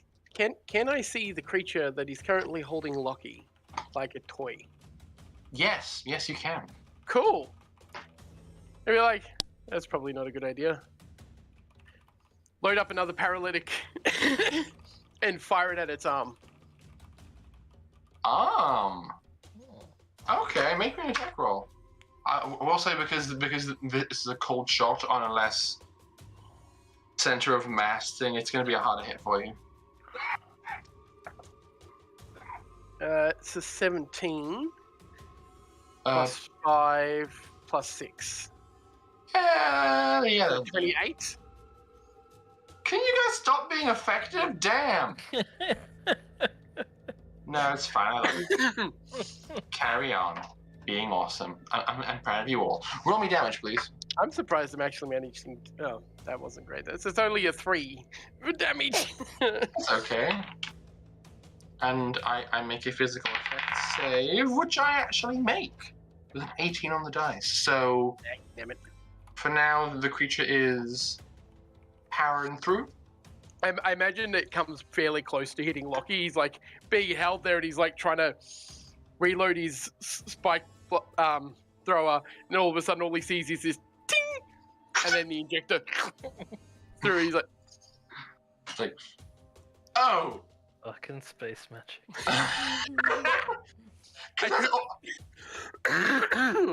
I could be worse. That's all Charles has done this fight. He's just shooting drugs from the inside of his ship. You can have drugs. Hiding from everything, just be like, you can have drugs. You can have drugs. Some drugs for you as well. You have hit 3 separate targets with these drugs. It's going rather well for you. Her target is just going to get on the comms and yell to you. Okay, Dimitri, I've made the ship go up, and I'm at the helm. Should I try and do anything else? Oh, yet. Do not touch anything. But these joysticks feel so good in my hands for some reason. Oh my No, god. They are warming. I noticed it too. Yes, only the best for my expeditions. And that's his turn. Even the hand warmers. Yeah, joysticks with hand warmers. It's your turn, Catalina. Hataka makes me cringe every time he has a turn. Good. Okay, I'm gonna pull myself up. Not really, I'm gonna just use the jetpack. Or assisted jetpack pull up. Whatever.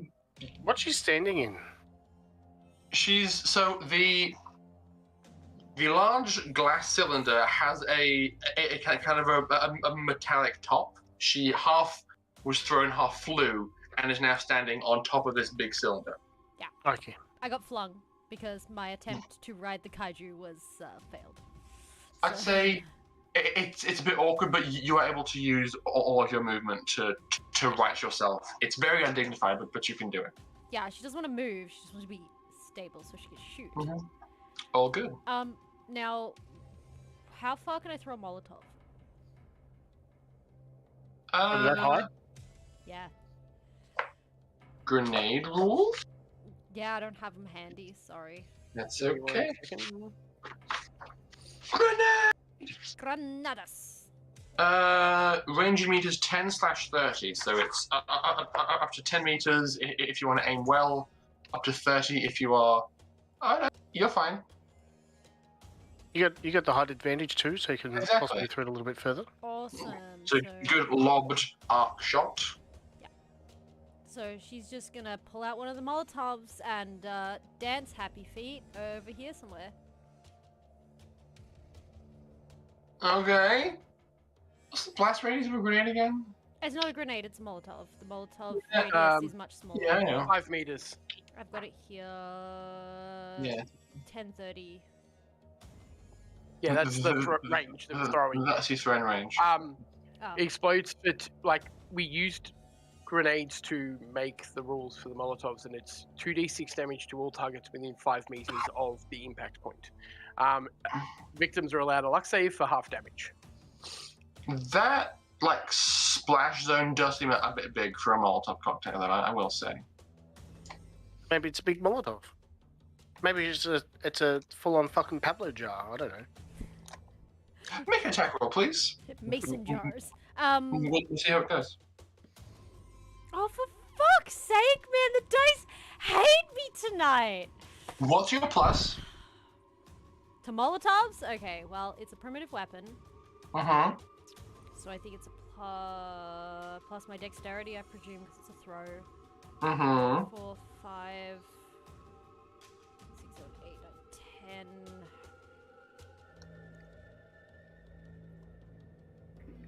It's not going to be 20. So it's a. You got to a 10, right? Yeah. Well, when you throw a grenade, you add 9. So it is a hit. Oh my god! 1! It's you're off by 1, which means you need to roll me. Another D8. Roll me another D8 and a D10. Oh my... Just Jesus crust, man. Cheesy crust. All the cheesy crust. I'm so mad. I'm not using these dice anymore. They hate me. It's a fucking 8. It's behind me! And the D10? How do I throw it behind me? That's just not fair. Shouldn't she have hit? No. She got to a 10. Plus with her 9. own modifiers, and when you toss a grenade, it's considered against armor class 9. So it was a 19 total. And It's the 4 on the dice, plus 5 for my attack bonus, plus 1 for my dexterity. Yep. Right. And then roll me the d10 for the distance away from you that it lands. Oh my god, it's gonna land right at my fucking feet, isn't it? 2. I mean, kinda. Yeah. Ah! Okay. The thing is I with the failed Molotov, that it just sort of like break Everything. and then like go down the glass. See, so Alice, fun little sidebar story. I was playing in this campaign called Delta Green. It was like kind of a weird. We were a poorly funded FBI, and there was weird supernatural things going on. And we were fighting a town council that had turned into a blob of flesh. So, as you do, Like reluctant. so in anticipation for this, we had raided a liquor store and made lots of Molotov cocktails. We were using a D100 system, and if you're like a 99, 100 for that, things go horribly wrong. My character had a Molotov, lined it up, was all like, what? But it slipped out of his hand right when the throw was about to happen, smashed on the ground, and sprayed up his arm and side. And I feel like something similar happens now. You go for the toss, but you lose your grip on the wind up, and it just falls backwards out of your hand and splashes onto the ground. Pista! Can you please roll me a luck save? I mean, I don't think I take damage from primitive weapons. You don't. Yeah, but just humor me. I save. As if I was gonna fail my luck save. I always Okay. save on my saves, and dice hate me for everything else. You are lucky that this atmosphere cannot fully support a Molotov to the extent at which you were hoping. She just goes, So that answers that question. it cracks across the ground and it does light up, but there clearly isn't enough fuel in the atmosphere to make it have the oomph that you wanted to. Exactly. There is clearly some oxygen because it's burning, but not as much as you would have hoped. And because you're wearing power armor, the flames do kind of lick up your leg and arm, but you're like, okay, and just like shake it off, but it goes out.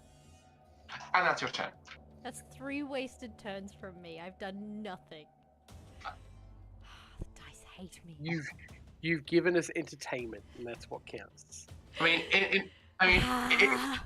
in fairness, every single time you have tried to do something besides shoot gun, except the first round. Even shooting, which I'm supposed to be really good at. Nothing. Just a nat 1. You are being creative, and I can respect that. Oh, I mean, I'm having fun, so that's all that matters. This beast over here is still really, really mad at Lockie. They're kissing.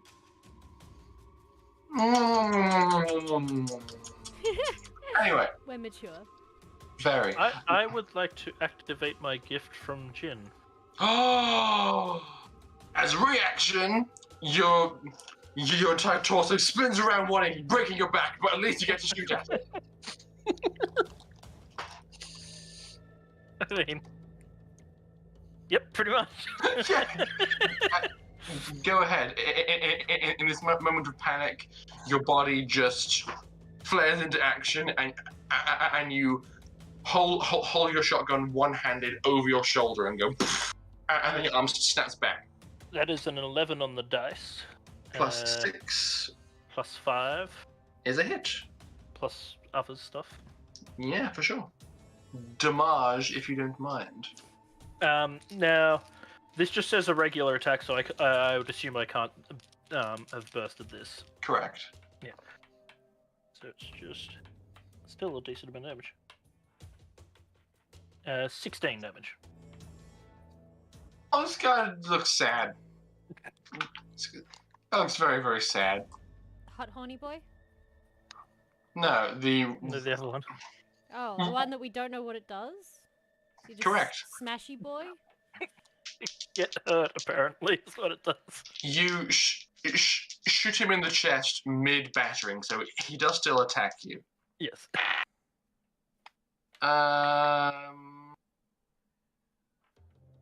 I miss both times. That is unfortunate. I'm sorry. You do. I'm not gonna use them on combat.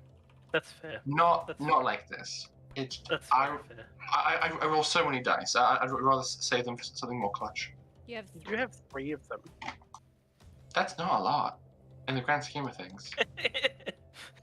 As a dungeon master wanting to screw over his players, that's not a lot. Next up is Nucleus. He just says, he directs a regard at Kathleen and says, "Your approach to combat is very unorthodox." How the That's fuck what happens so? when you have to fight an unorthodox war. I am confused, but intrigued. Please go on. Continue to fight how you see fit. It is fascinating.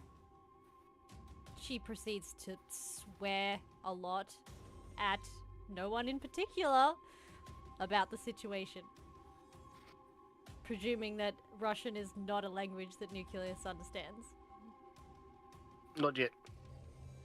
Okay, back at the top of the round. You are being bear hugged, and I'm going to be cheeky and have a look at how many hit points you have left. But I want to know. I have not fully healed, so yeah. Not doing too good. Neat. Wait, you Why? should have. You should have been fully healed by the time we got in here. Yeah.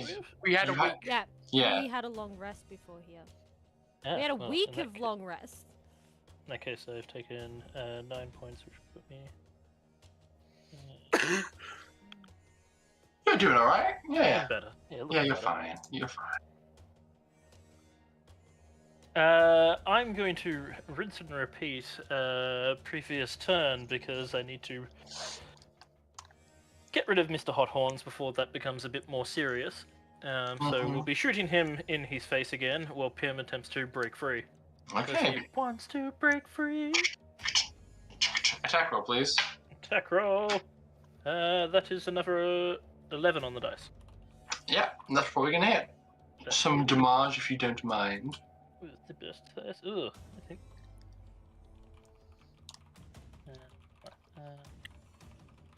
14 damage. Oh, buddy. Sorry, 16 damage because Spurs Fire. There we go. With a 14, you're one off dead. Now, Okay. you see this creature once again rearing up for a stab, and you're just like, no. You're flailing, you're panicking. Has been challenging, and this creature is about to aim his hot horn center mass and shove you right onto it and just impale you. No sex. I mean, you gotta know how that sounded. And then you shoot him and he dies. Dead. Good. He's dead. Can someone please clip that? Because my favorite part of that. Rocky's sex tape. No sex. I love you, Rory. I'm sorry. Shoved onto his hot horn. Mm-hmm. Yeah, name of Rocky's sex tape. Oh my I'm god. so upset. Maybe name of Rory and Ash's hot sex tape. Asexual. Shut up. It doesn't mean you can't have a sex tape. I mean, true, but It just means it's harder for you.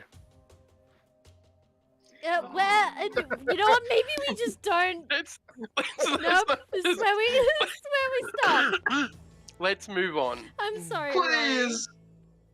I'm changing color. I'm sure. Not as much as me. Look at me. I'm like beetroot. Need to breathe. That made And you laugh. Pim's just gonna finish off his turn attempting to break free of the now dead creature. He wants to break free. in a very appropriate and poetic manner, since this creature is dead, I rolled a 1 or 2 on the dice. Pim could probably break free. Oh no, let's see. I rolled a 5, so it wasn't by much. So this creature falls over sideways, and Pim basically, you're kind of borne to the ground by it, and Pim's little arms are just like, yeah, trying to push the limp but still rather heavy arm off of you. Or we could go full Tauntaun, cut our way into it, Oh God! and then be a chest burster. Gross. Random Same what Tim guards. would have been saying. Random guards doing random pew pew times because they're afraid for their lives. Pew pew. Ooh, 2 hits. Good job, boys. 9 damage. 15 damage for total of 24. Wait. They can burst fire the mag rifles. Can they? No, they can't. Oh, no. Spike Rose can be burst fired. Poor Sonic guy is looking really hurt, but he's still alive. What a shame. Other guys? Pew pew also hits. I'm proud of you. 11 damage. Plus 11 damage. Jolly good. This guy is being shot at several times, and he is upset. They're all upset. I'm upset. Dimitri, you upset? I can be. Well, it's your turn.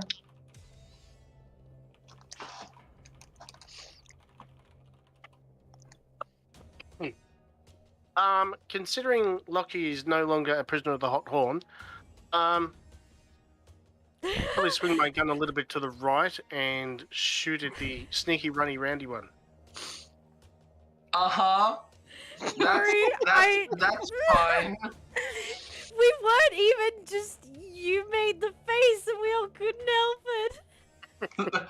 I started it. He was the one giggling at my choice of words. I didn't stop giggling until you said no sex. I say no sex until you made the expression that made me want to respond. Sure. This is all you're doing. Excuses. You filthy, smutty mind. We Yeah, love what's you, your point? Rory. We love you. Oh, guess what I else love is you, sexual? Rory, but not that way, because we know you won't reciprocate. Look, more sexual innuendo. There's a pussy on my lap. Ha ha ha. Are we all hilarious? You want to be careful, because That suddenly... you are the one saying it in that way does make it hilarious. I'm sorry. I put a picture in chat about pussy. Oh my god.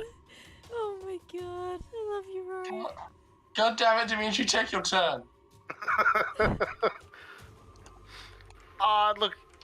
I don't know if I want to have my turn. I'm, that's a 1. That was definitely not a hit. A 1? Okay, you spray, but you do not pray. There is a peppering of bullets all around this creature, but none are able to find their mark. See, you put me off. Yes.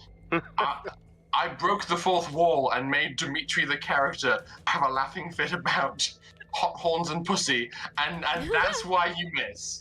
Yeah. That makes all the sense in the world. Someone better be be honest. clipping this episode, I swear to god. If any character is gonna break the 4th wall, it's gonna be Dimitri. Yeah, that's true. Oh, No! god. Kit, don't do this to me, please! Oh, I see god. the ping! No! I'm ruined! Rory, we love you. It's okay. Oh, I don't need this right now. I'm presently... Look, I know that Mikhail's watching and he has a sore throat. I'm really, really scared about how much pain he's in right now because of the laughing he'll be doing. Oh. Mikhail, I'm sorry about everybody else's behavior but my own.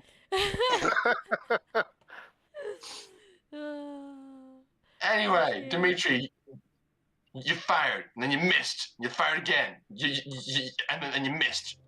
and then it's the creature's turns. Okay. The Sonic Howler. He's sad. He's hurt. He's gonna run away. I mean, can you blame him? Because he's on literally 1 hit point, so he's gonna turn and run away. Pheromones be damned. He's hurting. He's scared. And he's bleeding, so he's gonna turn and flee. And he runs off.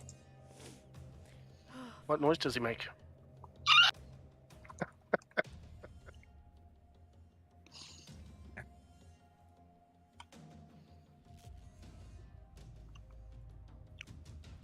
Hot horn creature is dead. It's fine. It's good. We're good, bro. We're good. You want to start laughing that time?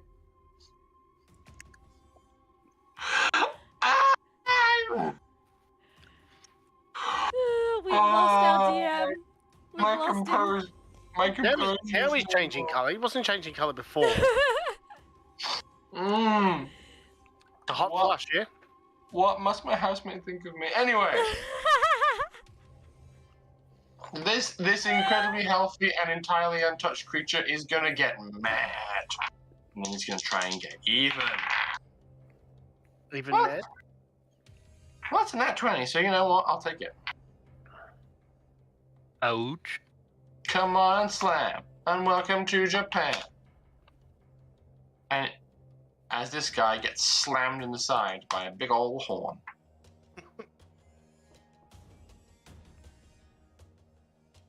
The jumper guy, he's feeling a little crowded, a bit, repressed, a bit unhappy. He's going to turn around, and he's going to jump Straight at me, I guess. at Catalina, yes. Because, he can't. Because he can. So Why he not? does a powerful standing leap, launches himself into the air towards you, and is just going to try and, like clothesline you off the top of this thing and bear you down over the other side. Do I get a save? You make an evade save, please.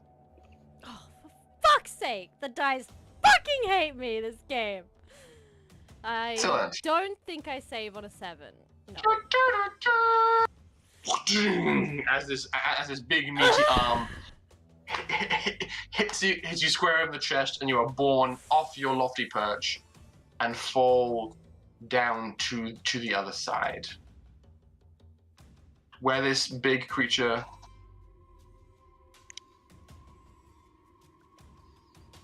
I'm ignoring the chat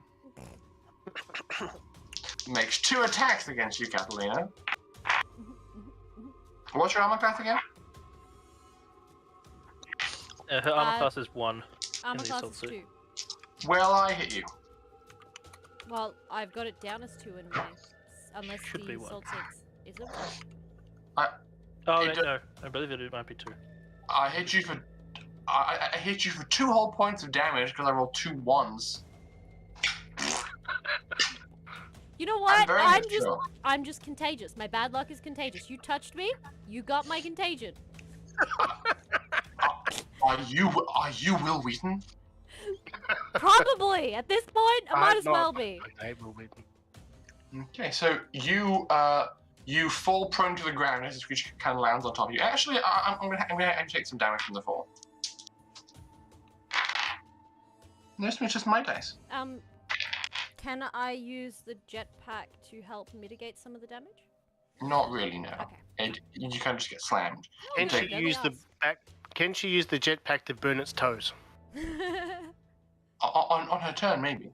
So you take an additional 5 points of damage from the fall Awesome sauce. and being tackled. How's everyone looking? I'm fine. Well, Charles, it's your turn. Am I looking annoyed? Catalina is also looking rather annoyed. Lockie's looking like he's having the time of his life. He's just really happy. Now that he's not trying to be penetrated Well- by the hot horn, yeah. You haven't been cockblocked by fucking dice rolls. Even if things were not going badly, Lockie would still be having a good time because this is one of the reasons he went to space. To see giant And then alien she was things to fight. insulted by the AI, telling her that she was unorthodox. Thanks for telling me. I'm aware. Okay. I had a plan. I was like, what was my plan again? Because it wave your took guns a in the while. air and shoot at the sky. Charles is going to try something weird. Oh, good. I was going to say, Oh, isn't no. that Charles's every turn? Yes. But this is going to be even more weird. Are you gonna gouge its eyes out with your thumbs, but from afar? No, I can't do that. I can't affect living creatures. But magic hand, don't you have that? No. If I leveled up to full power on it, yeah, I could then use Force Puppetry to... What kind of wizard are you? You don't have You've magic got to remember, hand. he doesn't have his drugs. Yeah. No, he does. He just doesn't want to take them. No, he generally doesn't have his drugs. Oh, I They were do, taken from but I only have 2 doses. And I don't know how long I'm going to be here, so we may need those for later. I'd say that at this point you have 1.5 doses. One currently being used to wean you off, and one extra from the drug dealer. So, what I'm going to do is I'm going to grab something out of my bag again. Mm-hmm. But this time, it's the quantum crystal from Molly. The what? The crystal. The vibrating the crystal. crystal from Molly, the Her tail from the her gun. Tail gun. Yeah, Oh, I've still got Okay. the original quantum crystal that we had. okay. I'm going to put it in my hand, use telekinesis to vibrate it, and then load it into my telekinetic sling and fire it. To see if it works. Okay. No time like the present to find out whether or not this is actually going to work. I will say, because of the combination of powers required, this will have to be a multi-turn maneuver. So basically, you didn't like prepare equipment for this. You were just using your power to vibrate it. So it would be your first turn is you vibrate it, and then your second turn is you load and fire it while maintaining the vibration. Just because it seems too involved otherwise. Yep, we that's got a fine. hair flip. Oh. I did Oh, mine God. and lost my headset.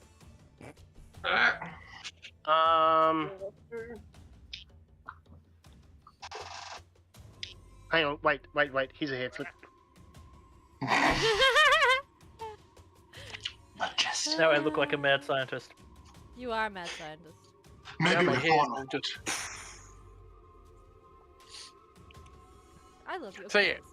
I'm going to start like sitting in the chair, grab the crystal, I'm just going to start focusing on it. Like- And then next turn, I'm just sort of going to be like, flip it onto the telekinetic sling and fire it.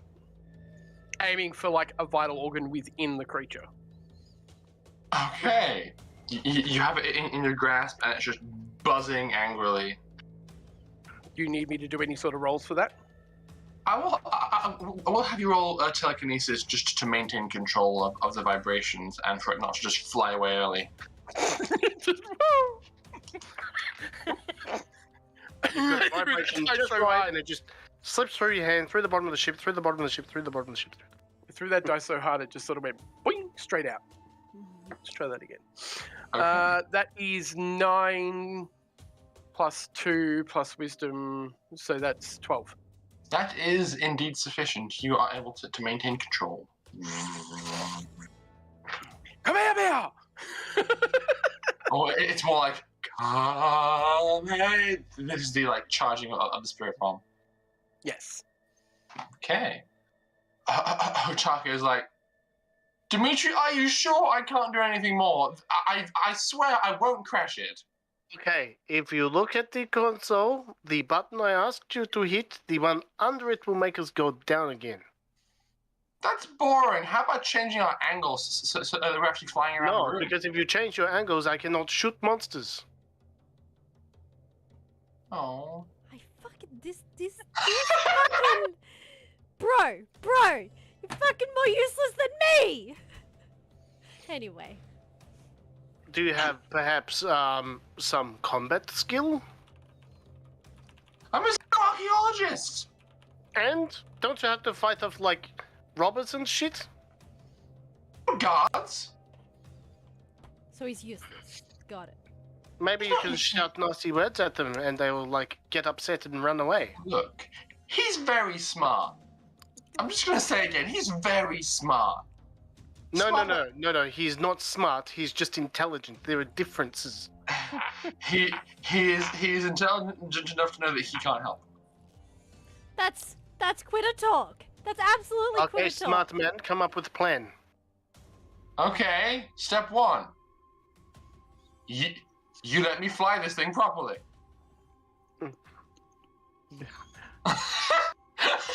Step one, rebuttal. Do you know how? I have 3 PhDs. I can figure it out. Is that before or after we bounce off the walls? Somewhere in between. I'd say Bruce Banner says no. For Ragnarok, good call. It's your turn, Catalina. As Dimitri continues to yell this conversation to her target as he's like spraying this gun down across the room. So this guy's like directly above me, yo. He is standing over you, horns flared out in anger, and you're kind of just on the ground, flat on your back. Smiling sweetly. Do I try some more silly fun stuff, aka things that would be cool if they worked? Or I just shoot him? Is his face literally like in my face? He's not like an insta shot. If No. you bring a gun up, he'll probably rear back and respond to that. But you can attack him. Oh, I mean, my watch has a taser in it. So it'd be hilarious to taser his face. You could try. Do I really want to try? The dice have been against me this entire game. You know what? Fuck it. No, I'll save that. Who knows when I need a Change taser the human. angle of your throw or something. I don't know. Just Drop the dice. See if that works better. I'm just gonna use rather than- different dice, man. Not that that's ever helped before, but I will just. Will I have disadvantage? No, that's not a thing in this game. Will I be penalized for being prone, or should I get up first, or? You can shoot from prone. It's fine. Okay. Well, I'm just gonna fucking shoot him with. Oh, I don't have the dice then. My plasma projector. Come on, dice, please, please. No. No. No, it's a 3. No. I understand the problem. Don't let it bounce off that side. It'll be fine. You bring up your plasma projector, go to take a shot, but this creature rears back and moves away, and your shot impacts against the ceiling. Does it knock a chunk out or anything useful? Not really, no. Alright, well, for my movement, I use the rocket to just launch me backwards. Yeah, sure. Instead of getting up, just rocket backwards, because I presume I could get further like Yeah. that. Yeah. You're just gonna Star-Lord it. Yeah, you- yeah, you- yeah. You shoot and go, God damn it, like, drop Boże mój. drop the gun at your side by the strap, and then just grab the jetpack controls and go, and the rockets burn up and launch you away. Okay, I don't get to take my gun with me. No, you do. It's like attached to you by a strap. Basically, Oh, because okay. you have to use like handheld controls by your hips to steer this thing. So you have to let go of the gun to fire the jetpack. That's it. I don't know how far I get with the jetpack. Like probably a max of 20 meters. So I'd say you could stop around there and be like 10 meters off the ground if you want to. Yeah, but I've seen him jump a real distance. Well, yeah, right, okay. Hey, you're like a cat toy now, flying Yeah. through. He's just jumping up and going. Am I in the air now, or just still on the ground? Do you want to be in the air? Can I be higher than him? Is that possible? You can be high up, but you don't know what his jumping limitations are. No, just higher than him, so he would have to jump to get me. Yes, you can. Okay, I'm gonna do that. Okay. Probably a bad idea, but I'm gonna do it anyway. You have done that. This creature, bearing down on Loki, is also feeling mighty hurt because he got shot in the face, and he himself is also going to run away.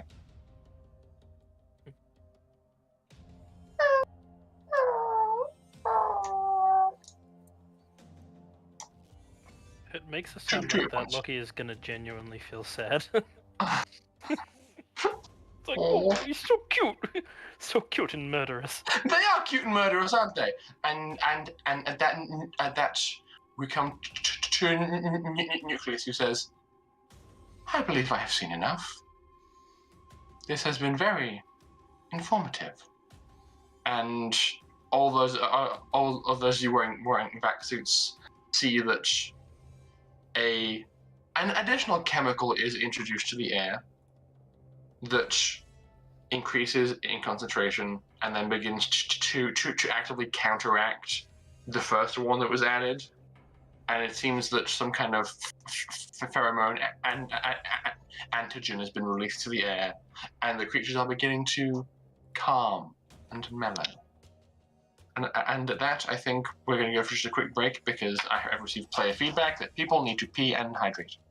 So just a little quick speedy break, and then we're gonna come right back and continue on with our adventure. All I'm gonna say is that although Catalina failed every single one of her turns, she did succeed in the one thing that she always hopes to do, which is take the ire of the enemy with her. Yeah, So at the very least, she doesn't feel like a complete failure. indeed. Oh dear. Okay. Alright, okay. Oh, that's me. I'm the person that does all this shit. Okay. Oh, yeah. God Correct. damn it! Why isn't someone taking us to break? Oh, that's me. Yeah, literally. I was like, okay, we can go to break now. But why are we not? Oh, it's just me. It's cool. That's my job. That's my job. It's been a few Whoops. weeks. Alright, we'll be back in Well, about then- 10 minutes. We'll aim for 10, but if it's 15, sorry, most of us have ADHD. So, we love you all. What? We did most of. You know, you may or may Okay, not. good. I don't think I do I? I'm being a bit called out every time Rory, you can say you that. put his white face back on?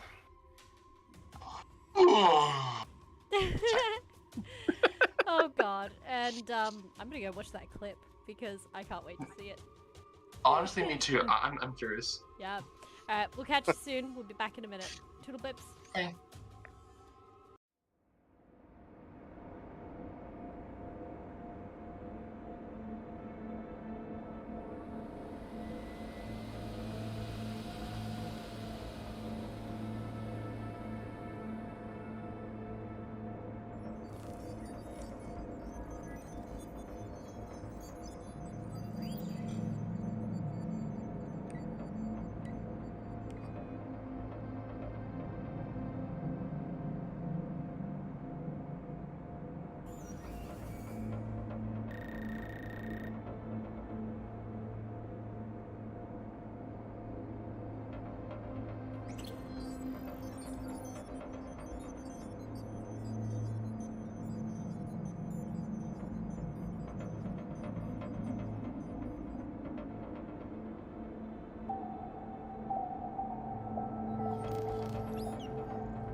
We're back. Hello, how dare you? It's taken By the us way, some fuck you, time. kid. Fuck you. It's taken us some extra time to compose ourselves. I'm not gonna lie. And not fuck you, Kit. I fucking love Kit. Kit's amazing. Thank you. Thank you for killing us. I mean, like, fuck you as in fuck off. No, just like you. For fuck's sake. Oh man, magic. Like, not even joking. We're just sitting here pissing ourselves laughing, trying to compose ourselves. Oh, bye, Ash. So, Rory's using the cornflake method of keeping his horny beast under control. How do you know that I enjoy complex? It's not just the cornflakes; it's the dry plain crackers. I put bananas on them. You put bananas on your crackers. Cornflakes. Well, What? Why were cornflakes originally invented? Moving on.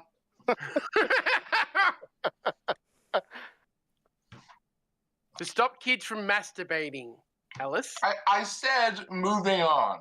No, but she looks confused, like she didn't get it. She doesn't know the doesn't need history to of get cornflakes. it. Is that Everyone actually should true? know the history Yeah, of it's cornflakes. actually true. I We're did playing a not know role-playing that. game in space. Oh look, combat's over. Have a chat. face of concern, not confusion. Concern. More concern. So the two remaining creatures in your immediate vicinity have stopped attacking and are now looking relatively docile and a little bit confused and also hurt. Um, Can I go up to the one that's in front of me and approach it slowly? Sorry. how long has this one been dead? I can't- This one? The Like- hot one, Like yeah. 12 Not seconds. long. How high up is the ship? Like 20 meters. Oh, no, probably more like 30. 30? Mhm. What's in the ship? I'm looking for like a platform. Platform. The ship is a platform. Is your goal to get down to the ground? Yeah, I'm going to Magneto that shit. There's that, or there's like spools of cable behind you, and you could attach one to your suit and just like belay down to the ground from it. Sure, I'll do that. And try and rush over to the hot horn and try and bring it back to life, if I can. Okay. Big stretch. Like again, I'd prefer not to have needed to kill any of them. Okay. I'm gonna move the ship down anyway because we've got wounded on the ground, but Yeah, but they're still up and moving. They can get healed later. You belay down and run to the side of the creature. Go ahead and make me roll me biosonics, please. That's 10 on the dice plus 2 plus wisdom, so 13. Okay. Sorry, eating. All good. I guess.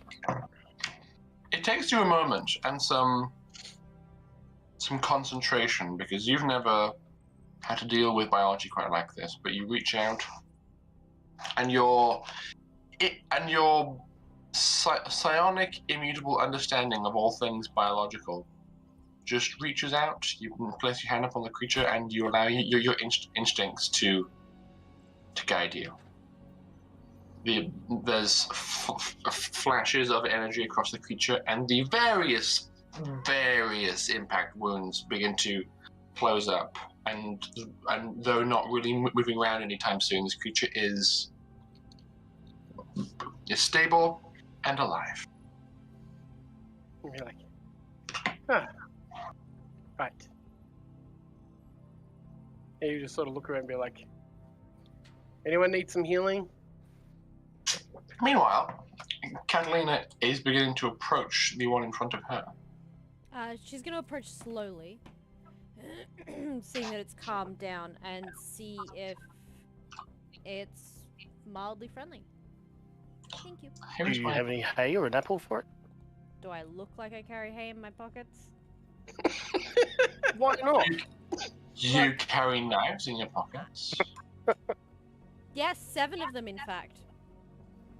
Still? Premium kitchen knives. Yeah. Fuck it. Right. I stole them. They're mine now. Mm-hmm. She nibbles on them when she's feeling low on iron. Yes. I'm wondering if there is any good skill in relation to... See, this is where animal handling is a perfect skill that just isn't in this system.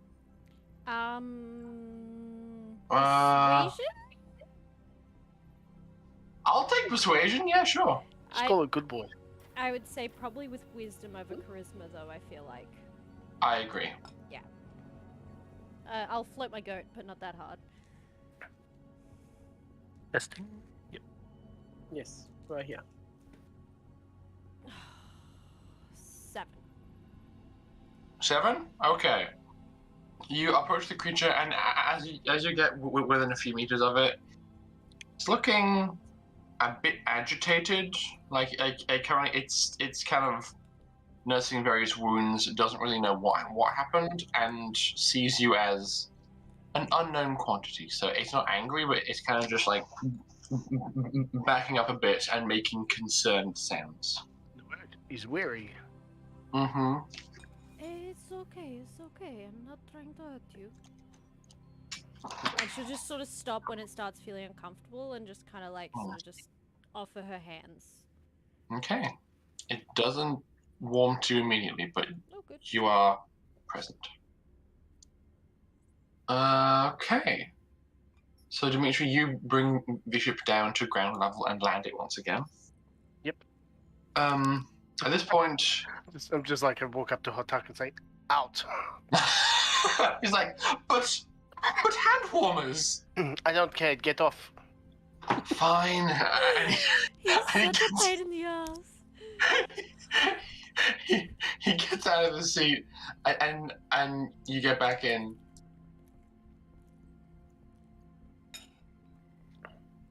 At this point, Nucleus chimes back in and says, "That was rather well done. How do you That feel? was rather unexpected. How do you all feel that went?" Catalina's I am confused about how you think that holding the high ground is unsporting and yet pitting us against things 5 times our height is. You clearly possess superior intellect and superior weapons. This seemed fair, no? Some I'm of still- us have superior... anyway, that is not the point. It is... They are a lot bigger than us physically and a lot closer than we need them to be. And yet you emerged victorious. Duh, but Right. we didn't really want to kill them. Yeah, my question is, how does that prove we're worthy or anything? Like, anyone can fight for survival. Correct. But it is how we treat our foes that informs a lot about how we treat our friends. You did not pursue creatures that fled, and once the fight was over, you rendered aid to the fallen. This is very educational. We are not heartless. Or savage And, beasts. Not evil. And now, I know that.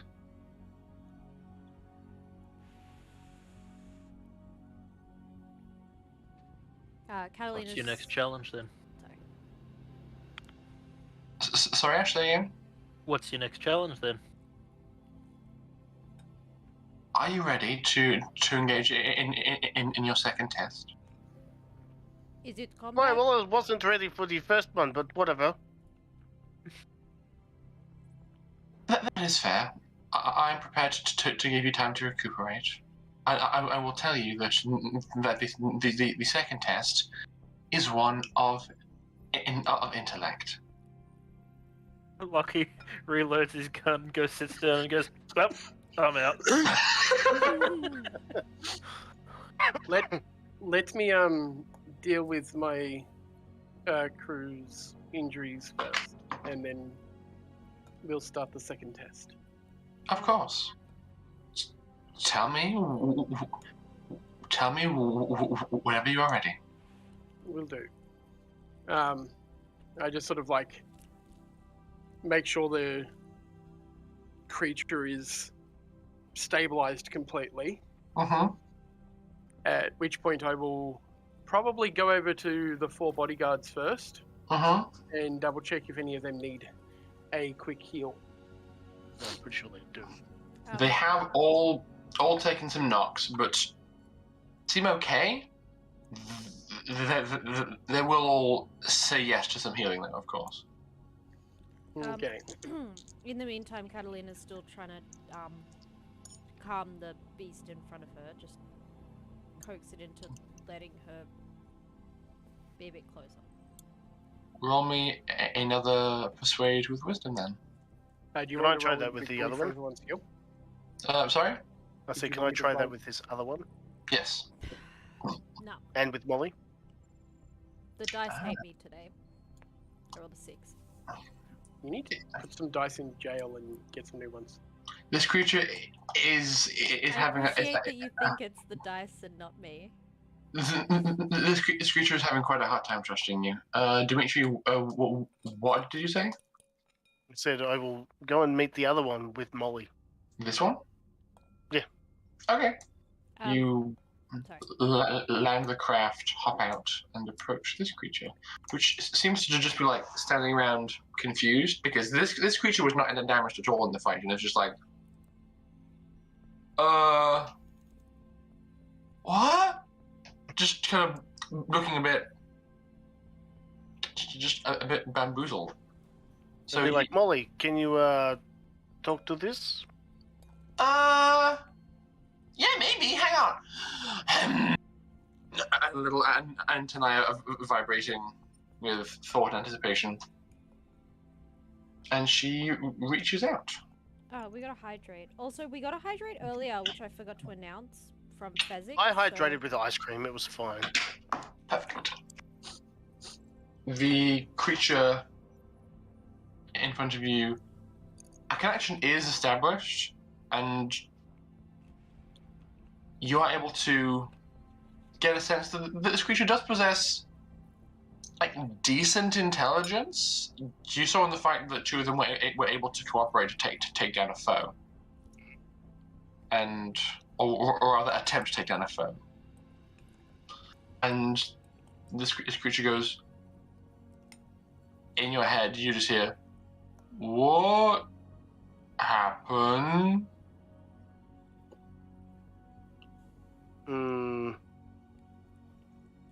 You were tricked into fighting. Where Meadow hungry? Good But- question. I will ask for food for you. Okay. Friends, alright? Friends will be alright. Okay. Are you friend? I would like to be friend. Oh. You small. Duh. And you are big. Yeah.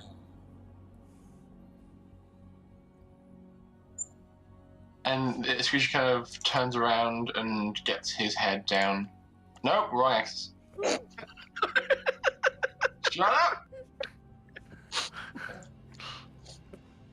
That works. He just turns around, gets his head down, nice and low, and his 4 little eyes are all just facing towards you, and he goes, "Small good. big good. All good.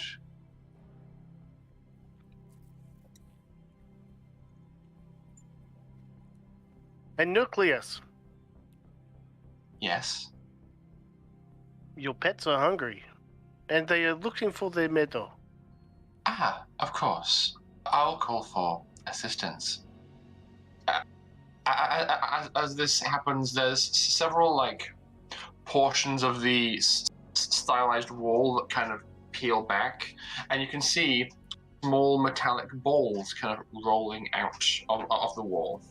You recall seeing what the non-organic progenitors of this craft looked like. They were big balls and flowing metallic limbs came out of them and basically took whatever shape they wanted. But from what you saw, they were very, very large. However, the creatures that you see emerging from the wall are very, very similar. And they begin to unfurl themselves as well.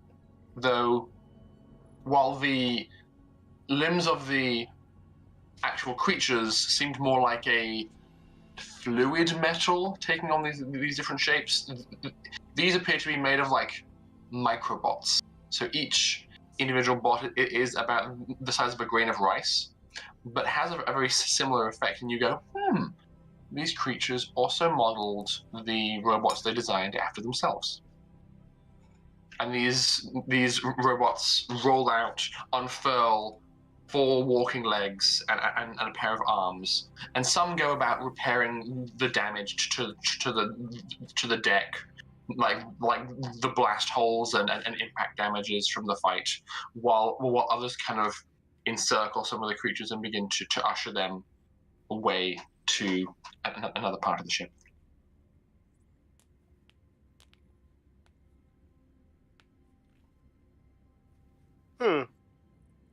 Not what I was expecting, I guess, but it works. Should I go with the balls? Da, you should go with the balls. They will take you to the meadow. Okay. Thank you, small friend. And this big, meaty, 3-fingered hand just gives you a big, almost too rough, pat on top of your head that's kind of ugh. And then this creature just lumbers away. In the meantime, Catalina won't get close to this creature, but she will try and observe its wounds from where she is. Is it really badly hurt? This creature is decently hurt, but the biggest issue it's having is that there's one of Dr. Charles's syringes poking out of it.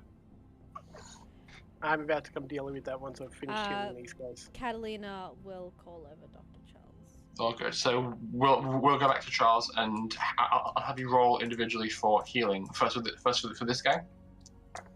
He gets 6, 7, 8. Okay. Topped up.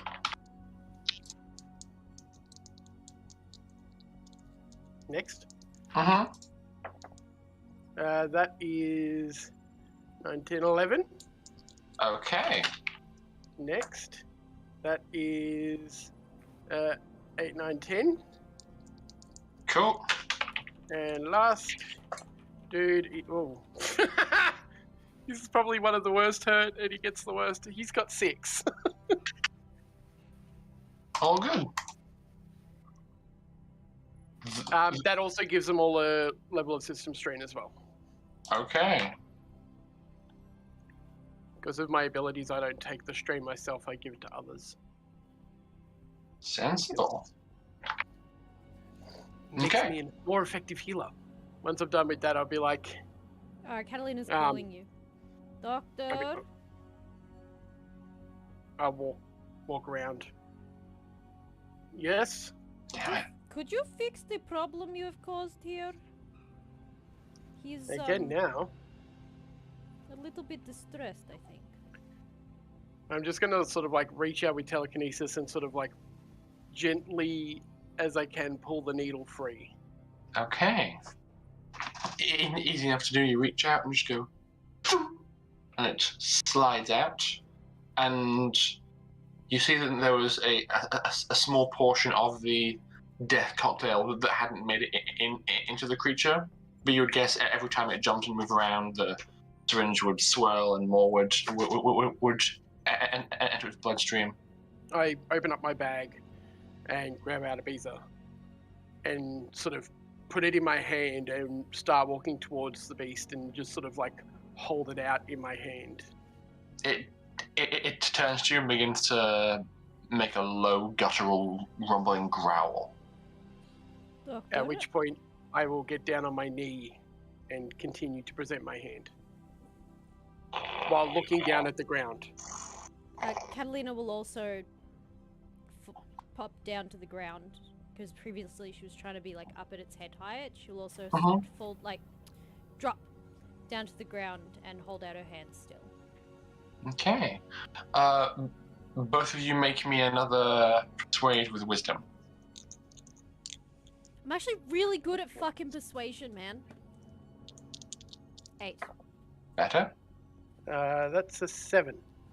Okay. Seeing what you did for his friend, who he's actually no. So he doesn't remember seeing his friend go down, but does remember seeing you helping his friend. And though initially nervous, cuts down on the growl and relaxes a bit and allows the two of you to approach further. I literally just keep my hand held out with the beezer on my palm. Okay. You are able to get right up next to the creature, who kind of turns to the two of you, like, reach their out a hand to Catalina and just, like, pats you on the face. We want to help you. You are not well right now. Can Can you let us help you? It's more like, we want to help. Can you? Yep. Oh. Can you let us help? It's not hurting you. It's just like curiously batting at you. Well, it can't. I doubt it can hurt me with its paws anyway. No. I'm in the assault suit. Mm-hmm. Doctor, now is probably the time. You wanna? At which point I'm just like, is its mouth open?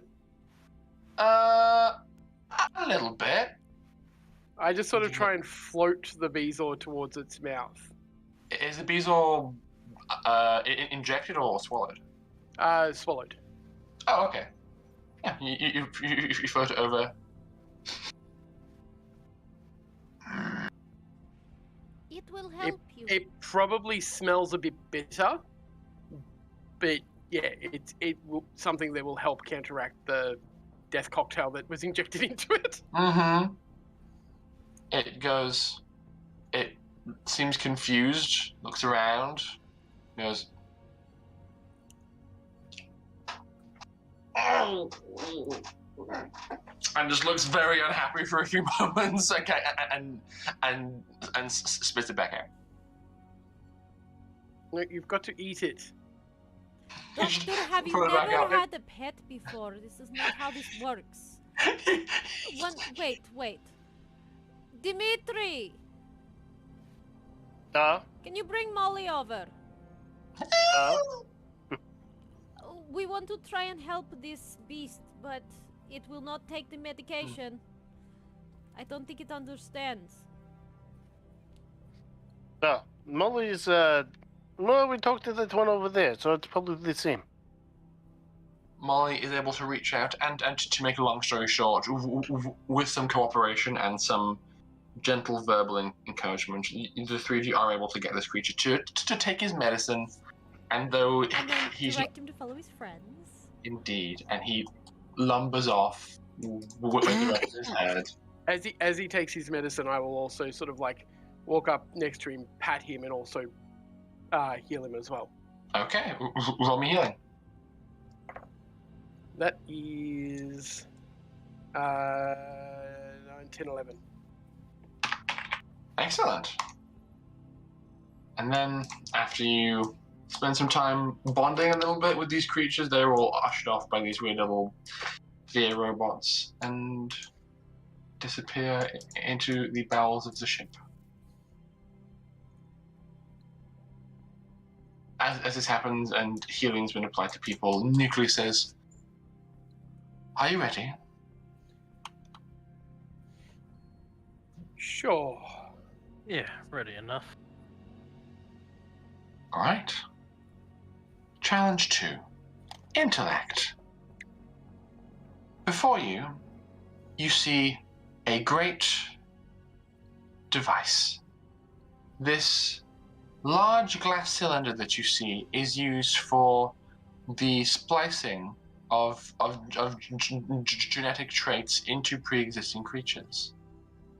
You have absolutely no idea what challenges lie ahead of you. But to you, I offer you a choice. You may request of me to, for the duration of your test, receive a biological augmentation. I will not tell you what tests lie ahead, but I will allow the augmentations you request to receive to act as a test of your forethought and intellect. I will give you time to discuss. Wait, how many tests are you going to, what's his word? Minister. Administer, duh. 5 5 more or 5 total? total. And you offer me some genetic modification? Yes. If you feel that your form is lacking and could be but better served by by assistance. Yet it is against my beliefs to modify my body in this way. Interesting. I also, The others make their own choices, but this is not for me. I am not certain that your genetic splicing will be compatible with the current genetic modifications my body has already undertaken. Will you allow me to be the judge of that? She just holds out her arms. Vroom, vroom, vroom, vroom. Interesting. It appears that your form has been modified by Holar technology. Duh. This has been encountered previously by this vessel. Creature Holar. Classification rivals. Rival? Oh, They, in technological advancement and knowledge? indeed. Interesting.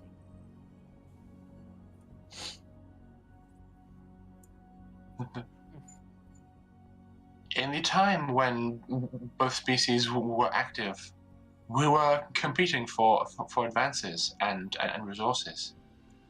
It is very beneficial to be able to observe their work firsthand.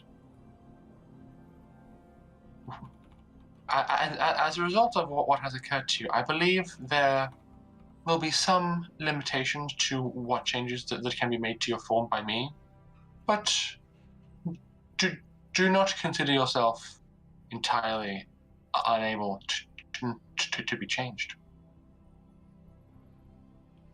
Hey, Nucleus, I have a different question. Yes? If we pass these tests and you consider us to be ally, could you help fix my problem with genetics? Please specify what effects are qualified as a problem. Degeneration? Of? Oh, doctor, how do I put this? We need to stop the continued mutation. Again, that is quite a broad statement. Can you please be more specific? It seems that Could we get her back to her original state? Yes, of course. She does not like that she is turning into a metal statue. Of course not.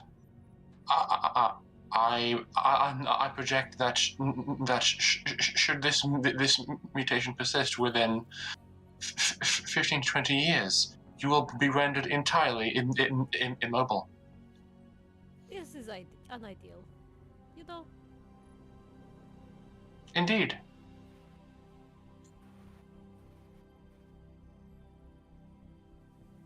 I don't mind save so it. much the modification, more its side effects. But solution is a solution, I suppose.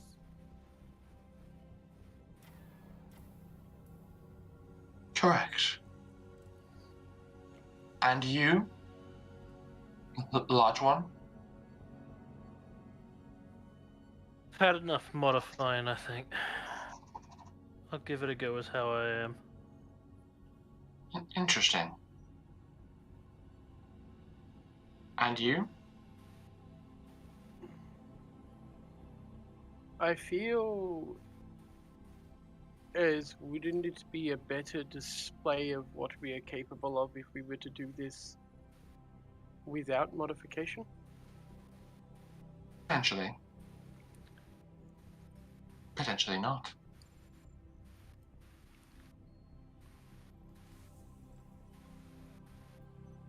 Maybe,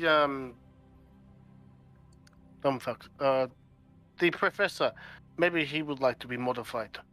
Yes! Oh, yes, let's go. Okay, right here. He just like stumbles out of the inside of the ship and is just like, oh boy, boy, boy, boy, boy, yes, let's go. All right, hack me up.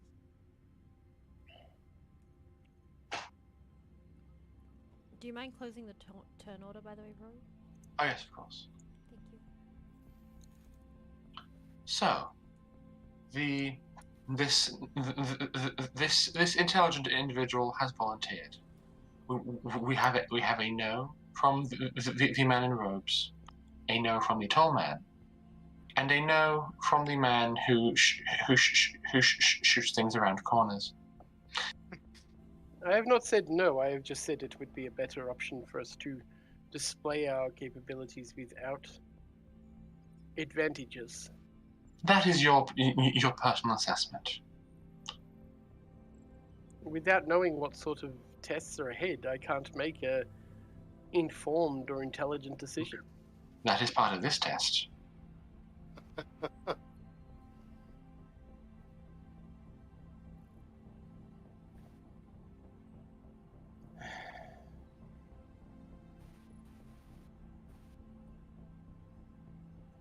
Well, you have your test.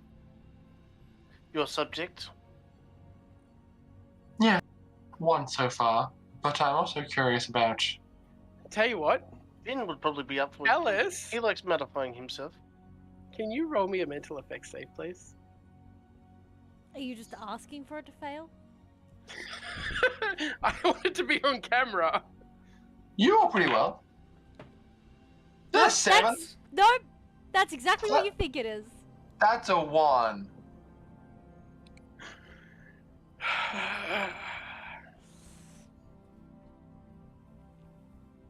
Charles I- will sort of like think for a bit.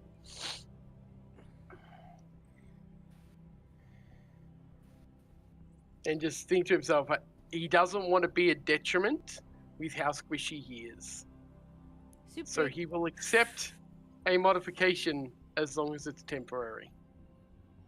Of course. All effects can be removed at your discretion. Catalina will walk up to Dr. Charles. Are you sure you have enough that you're dealing with? It might help me deal with what I'm dealing with. Or it could make it worse. Its Only one way temporary to find nature out. might make it worse. as it stands, depending on how long this... It does not say it is temporary, it just says it is easily removed. It is different. Oh, shit. But once you learn to live with something, it is hard to live without. I have... Just be careful, Doctor. Someone I has have to worry about you mutated too. my body through my own personal mistakes plenty of times. At least this one is a choice. That doesn't make it right. Or good. No, but if it helps us prove what humanity is, it's worth it.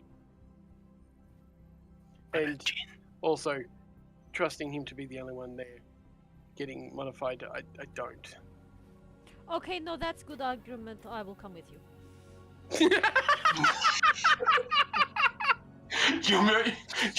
You are motivated by your dislike of Utaka. Oh my god! Oh my god! Okay! Damn it, why is Pim not here right now? And I mean Pim, I mean Mikhail.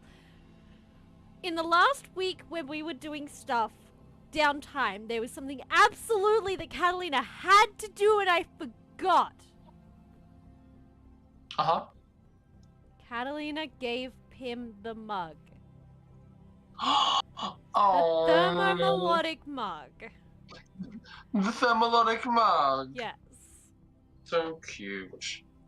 Someone Well- please remind me of that next session so I can tell Mikhail. I don't know what that is. Will do. It's a singing mug depending on temperature. Okay. So yeah, I will walk towards whatever bit of technology I'm required to walk towards. Okay, it's the massive tank in the center of the room. Yep.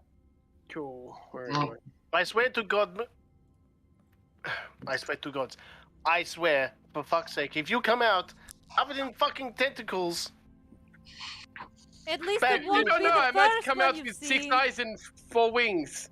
We'll see. Oh, like, that's fine. I just don't want to see the fucking tentacles again. Because, oh my Yeah, no, God, that I'm thing being was surrounded by a- tentacles. That thing was a nightmare. I'm sorry, Scrooge. I'm so happy I... Mm-hmm. Interesting. So, Dr. Charles, shall you be first? Sure. Please enter the chamber. And the glass kind of like this glass appears to just have no seams, but as soon as you approach part of the panel, seams appear in the shape of a door, and it just cracks open. He sort of takes off his bag and sort of places it on the ground and moves into the chamber. Okay. The door closes behind you, and a conversation occurs just between you and Nucleus inside, where they say, "So, what modification would you like?"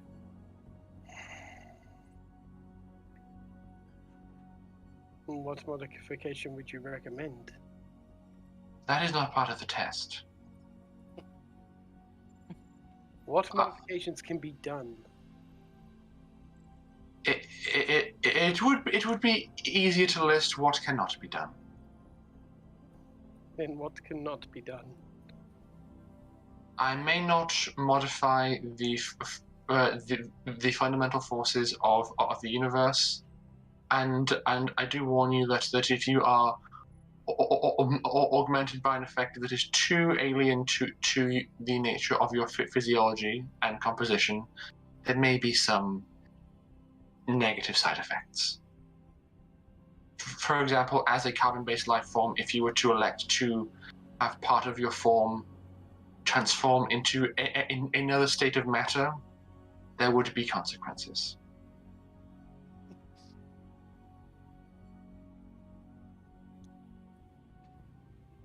See, this is the hard part. What type of modification would Charles fucking take? That's The fine. interesting part is until that last sentence there, I was thinking Pim could try being human for a bit. But then it may not work. What's the type of carbon that's really hard? Diamonds. Myself into diamonds. Diamonds in the sky. Maybe not No. all of you. Shine bright. Yeah, I mean, if you want to be hard, as in like No, resistant to stuff, you want to go with tungsten carbide. The problem is, like, you turn, like, be like, yeah, I want to be resistant to damage. I want to turn my skin into diamond. The problem with that, it becomes fucking nightmare fuel because you're transparent. You can see all your insides. I mean, also, then you Precisely. have the same problem that you're Catalina not. has, which is injections don't work on you anymore. Diamonds aren't transparent unless they're cut and polished. Yeah, it'd just be a rough grey colour. If I was, just basic diamond. This is a machine that's turning skin into a different thing. Skin's not polished, it's fine. The problem is that you would become very, very inflexible. Yes. Yeah. But So, what does Charles want to improve about his physiology? Or psychology? It is not limited to a physical augmentation.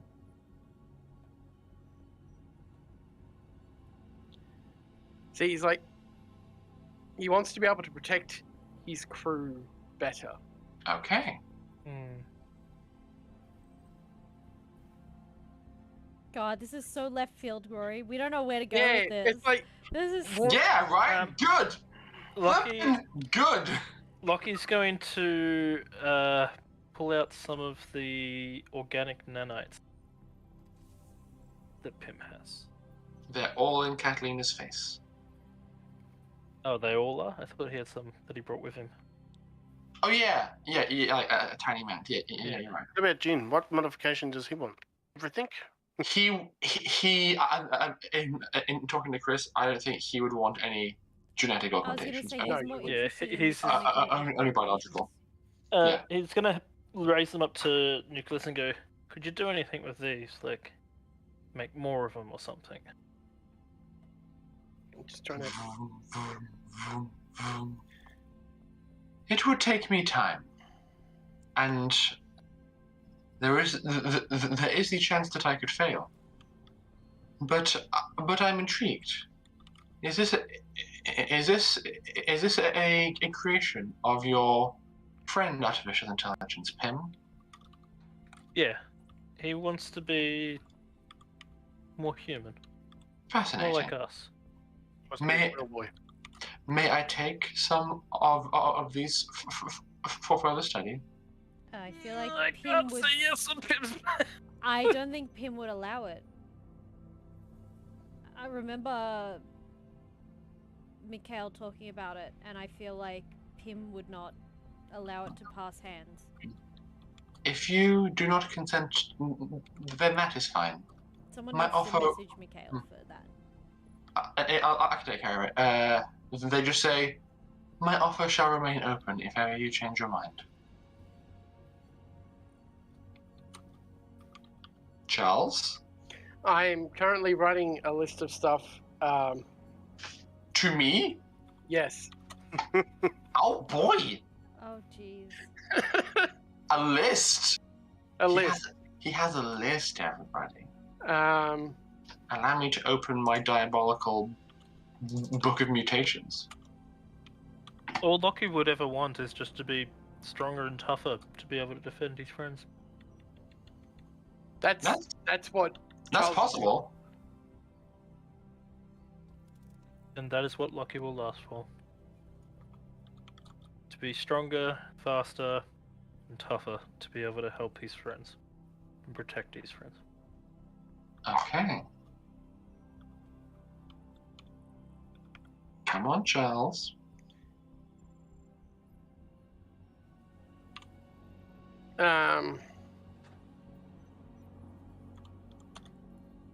You can't just say it out loud, man. Those He's are what collecting I'm his starting thoughts. with. Yeah, the thing is, like, being asked this type of question is really hard because it's like Charles already has some form of power. Christian, Yes, choose one. that's what I meant. That's why I wrote it with commas. Okay, so you want the first one. So your hierarchy is the first one, then the second, and the third. No, third, second, first. Because again, the way he's going to be able to beat these tests is a way to protect his crew is by increasing his power.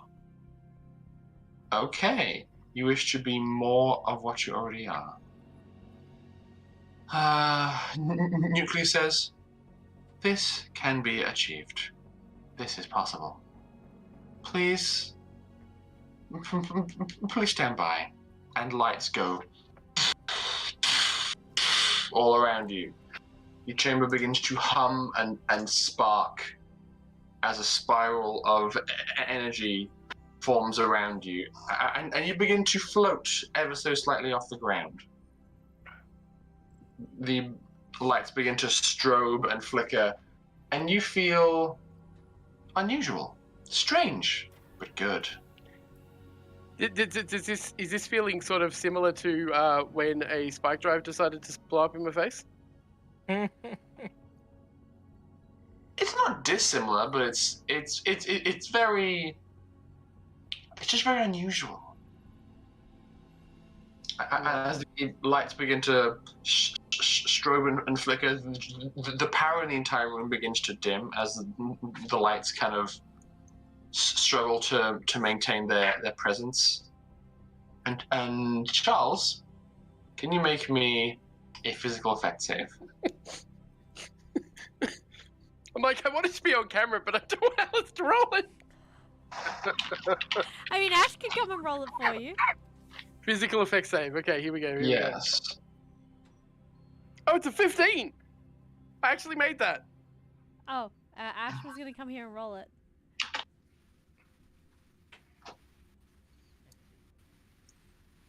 Let's see what Ash rolls.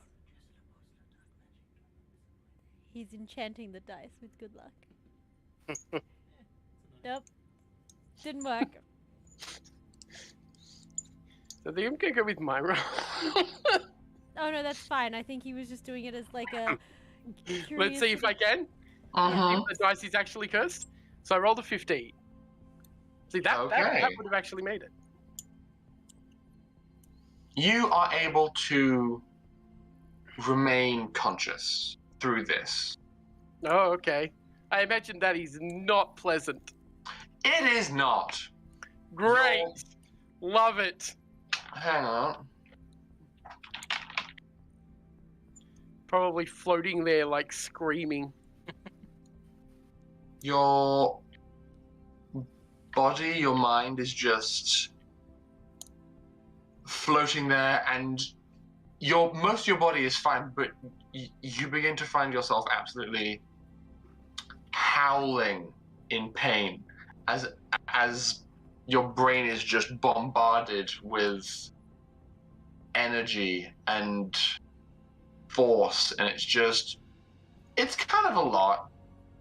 This is maybe not the best decision you've ever made, but it's honestly fine.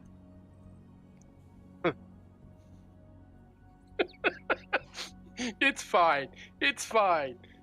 You at the end of this effect do fall to the ground, and the lights recede, and the glass opens up again as the crackling energy disperses. I'm just gonna sort of like lie there for a moment, just like, ow, ow. I just sort of like sit up a bit. And I'm like, that was not pleasant. Catalina slaps Hotaka on the back. Probably a little harder than necessary. Still keen? Yes, by all means, you go first. Charles, for now, you may note that your wisdom score is now 18. 18. Yes. Just for now, though. Very nice. There we go. No, it's not that kind of temporary. It can be removed easily. Not that it will have a limited time. Well, the problem is we don't know what sort of side effects it has currently. Charles, Oh. can you please roll me 2 separate D100s? Well, you should know by now because you're more wise than you were before. I'm so scared right now. So am I! You don't want to know how many times I've rolled on that D100 That's table, my a friend. 78. Next. Okay. That's a 43.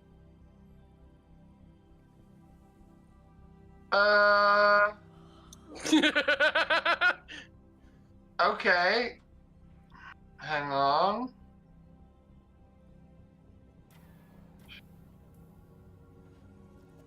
You cast Fireball on yourself. Okay. This is not something that is immediately noticeable to you, but as you kind of begin to stagger out of this chamber, the people who look at Charles realize that something interesting has happened to him. You look at him and you can see that, and you can see that protruding through his suit, there are intangible, partially transparent spines running down the center of his hairline, down his back, and terminating at his tailbone. So essentially, there are phantasmal spines just down his head and spinal cord. And because they're intangible, they're attached to you, but they pass through your clothes and your suit without affecting them at all. Right. Well, you don't know because you can't see them. So you walk out. We have Lockie and Kathleen queuing up. So you see this first. As Charles emerges, it's like kind of staggering From the mist.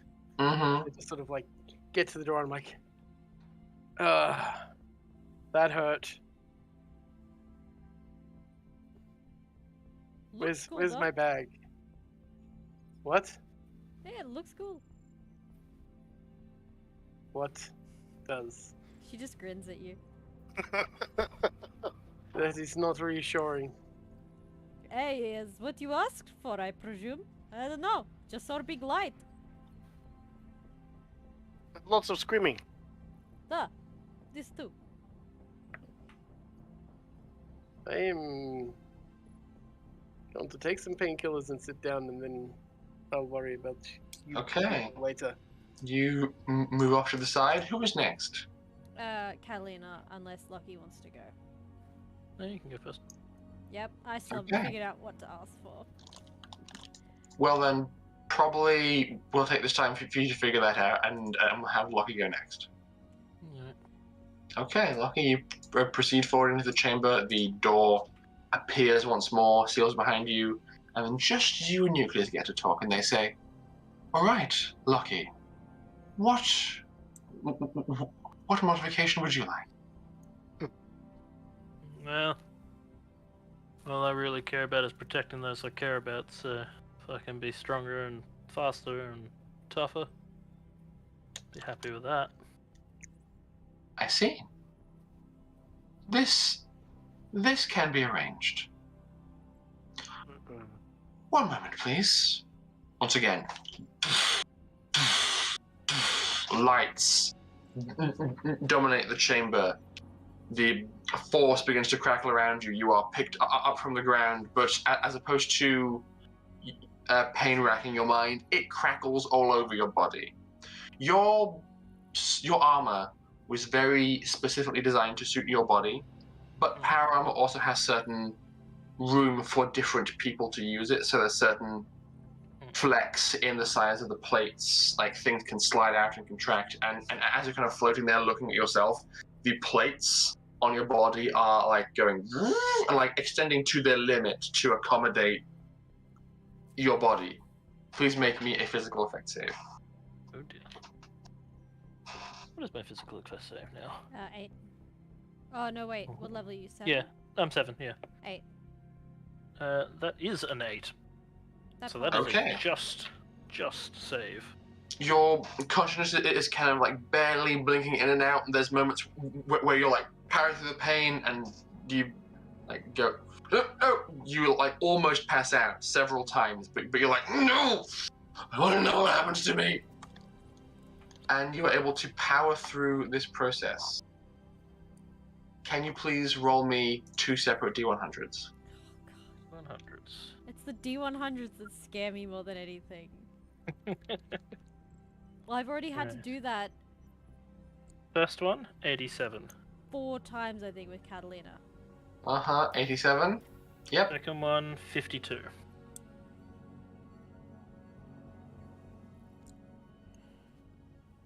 I don't like that look. You know what? Yeah, I'm here for this. I'm genuinely really here for this. I'm genuinely really terrified for this. Lucky, you fall to the ground, body throbbing in pain, your armor recalibrated to adapt to your new form, and you like pull yourself up to your feet, stagger to the door, and are greeted by your friends. Lockie is standing a full 6 inches taller than previously, and His head is the same size as it was before, though, isn't it? it's a bit bigger. It's gonna You be you massive may body. you may augment your strength, dex, and con stats so that the modifier is 1 higher than it was before. Oh dear.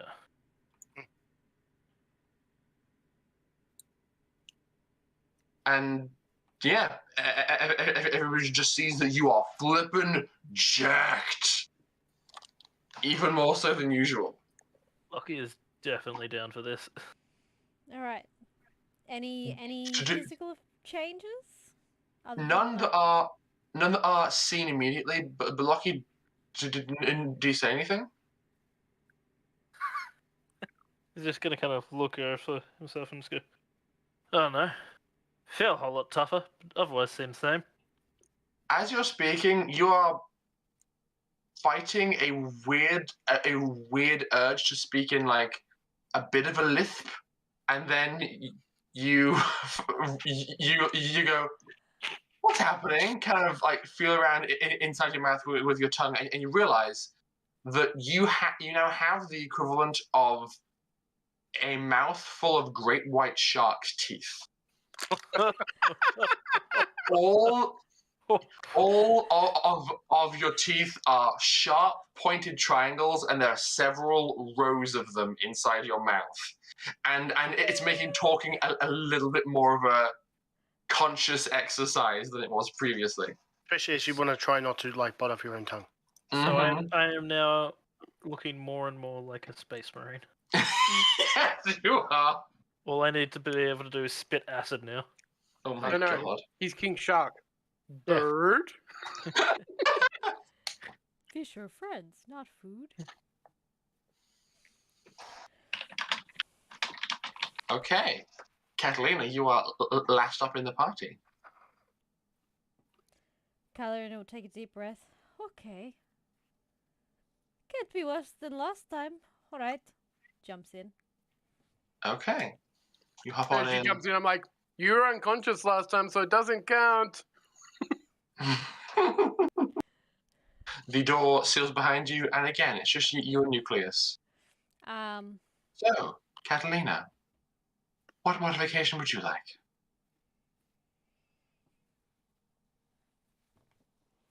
I guess what I am good at, which is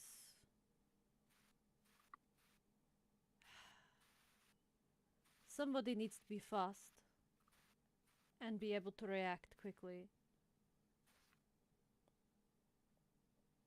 I think this is what I will ask for. Speed. You wish to be fast? I suppose, but discreet also. Interesting. I am not like Lucky, who likes to big with flair. I am very much a person of subtlety, both in action and word, unless my hand is forced otherwise.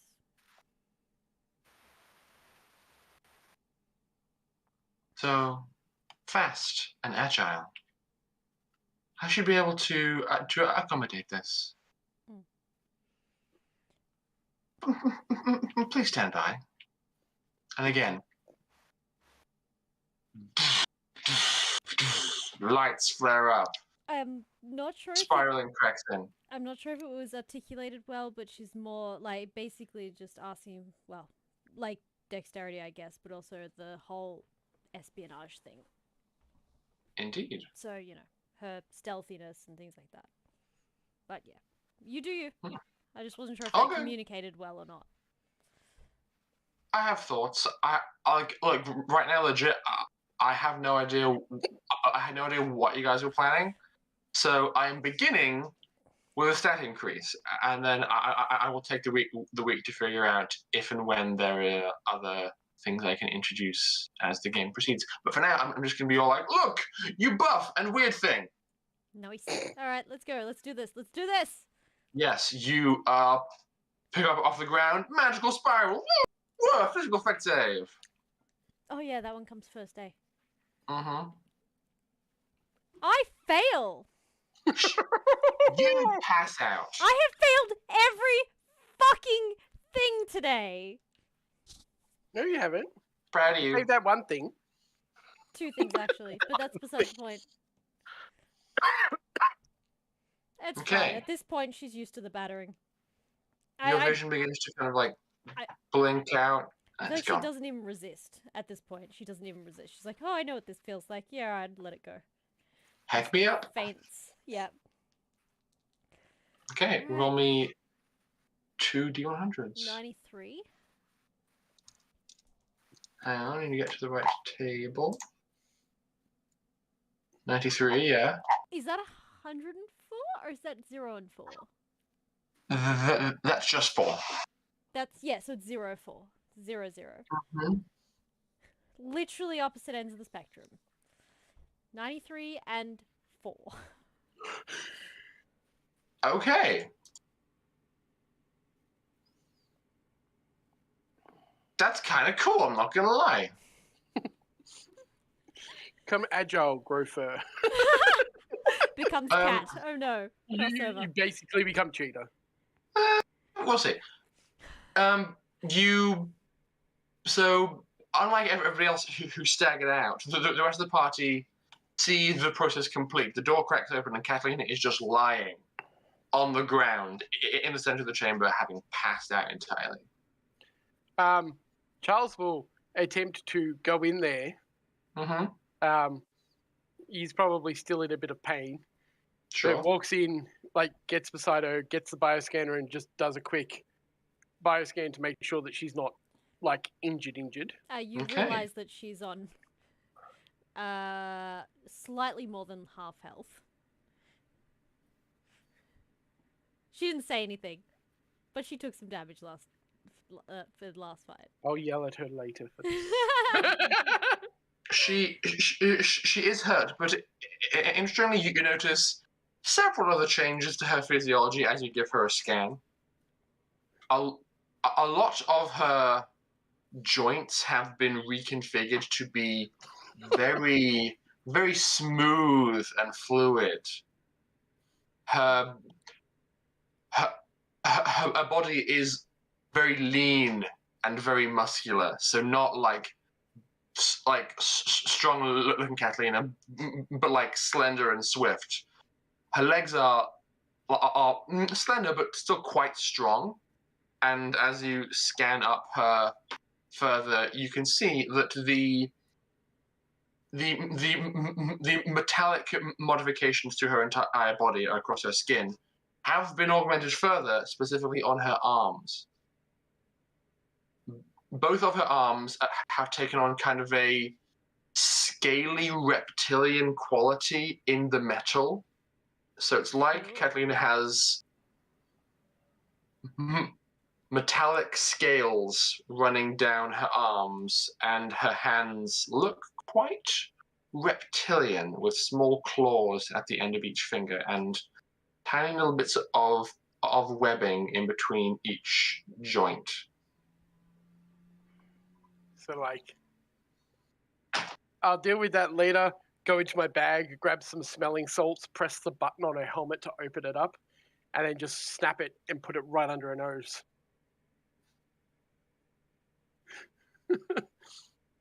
The session. Because Fair you didn't warning. check the atmosphere before you opened a helmet. Oh, this has happened before. That's fine. This, This is totally has fine. happened before. Absolutely. My eyes just popped last Oh. time. Being Charles, he would have checked the atmosphere before he opened people's helmets. Okay, don't open the helmet. Okay. Is there a way to get the smell into the actual? Just shake her, man. It's not going to have any different reaction to her. You can just like shake her awake. It's okay. At this point, I'm just like, Take her. She's can't not be bothered paid. dealing with this right now. I just telekinetically like hover her out of the room and walk out after her. Smart. Okay. See, he is wise. Yeah, just Because if you had tried to wake her up, she would have attacked you. Probably. Yes. So that's what, like, last time this happened. Nope, not dealing with that today. Get out of the room, please. Thank you very much. you pick her up, float her out, and place her down. Alice, so I don't forget, and for your notes, you may consider your dexterity bonus increased by 1, and you may also consider your movement speed doubled. Ooh. How do I track that? And how many Right, extra you legs down does the she bottom. have? None, Yet. Yes. but you will have a rude awakening if you get a chance to examine your body weight, not in a vac suit, because you look hella weird now. I mean, she's kind of used to that by now. She already thinks of herself as a monster. So it's fine. Everything's fine. It's just... At this point, it's a lost cause. Lockie is jerked. And even taller, because he needed that. Okay, he's already You- fucking 7 foot tall. Now he's 7'6". And now he has some weird penchant for fish. And seals. You can join me in the weird diet, man. You wanted your body to be strong. It is strong. Congratulations. Yes, now we're going to end the session because it's almost 11 and people are feeling very sleepy. So, time to go beddy buys. I hope everybody had a good time. I'm really glad to be back and just be stupid with all of you. We're going to say... No thanks. We're going to say good night to Nick now, so you can go to sleep. So fairly well. Bye. And we're Good gonna figure out night. who we're gonna. Oh shit, yeah. Oh, Shizoo! I caught it this time! Oh, there is. I've missed all the Shizoos! And it makes me sad because I don't see it till later. I'm like, oh, I love the Shizoo. I gotta redo the Shizoo bet at some point though. Yeah, go for it. Yeah, we're raiding someone. Alright, you'll tell me who we're raiding. Who's around? Jeez. Wisdom saves. Wisdom saves. I don't know. No, they're not playing. We'll try and keep it to Dungeons and Dragons and tabletop. Actually, let's check the tabletop tab. See who's playing. Who's playing what? You what? You what, mate? There's a guy called Dreaded GM playing Dungeons and Dragons. They're Aussie Yeah. homebrew world building session. That could be fun. I was gonna look up other tabletop. but absolutely. I've actually got them on my list here. I follow them. Cool. Yeah. What? I've apparently watched them at some point because I have at least some points on their channel. I believe we probably rated them in the past.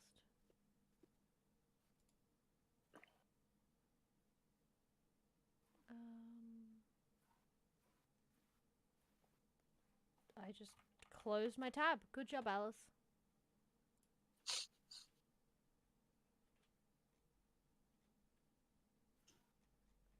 If anyone else finds anything. I think the cat's playing with the camera. Fidget, what are you doing? Don't do that, it's bad! Yes, she was. She was attempting to do things. Alright, we'll just... Dungeons and Dragons, just something. Okay. Let's see. Oh god. Fidget, why you gotta be such a pain? Because Oh, cat. gosh. Okay. Well, I'm all happy for raiding out fellow oceanic peeps. Yeah. Although, Good call. My knee is in pain. how long have they been streaming for? Because they might be ending soon. I will double check. 2.5 hours for Dreaded GM. And Wisdom saves. I'm waiting for the page to load because it's taking its time. They're at 3.5 hours. I'm sorry. Okay, well, we'll raid Dreaded then. Let's do that. Let's show them some love.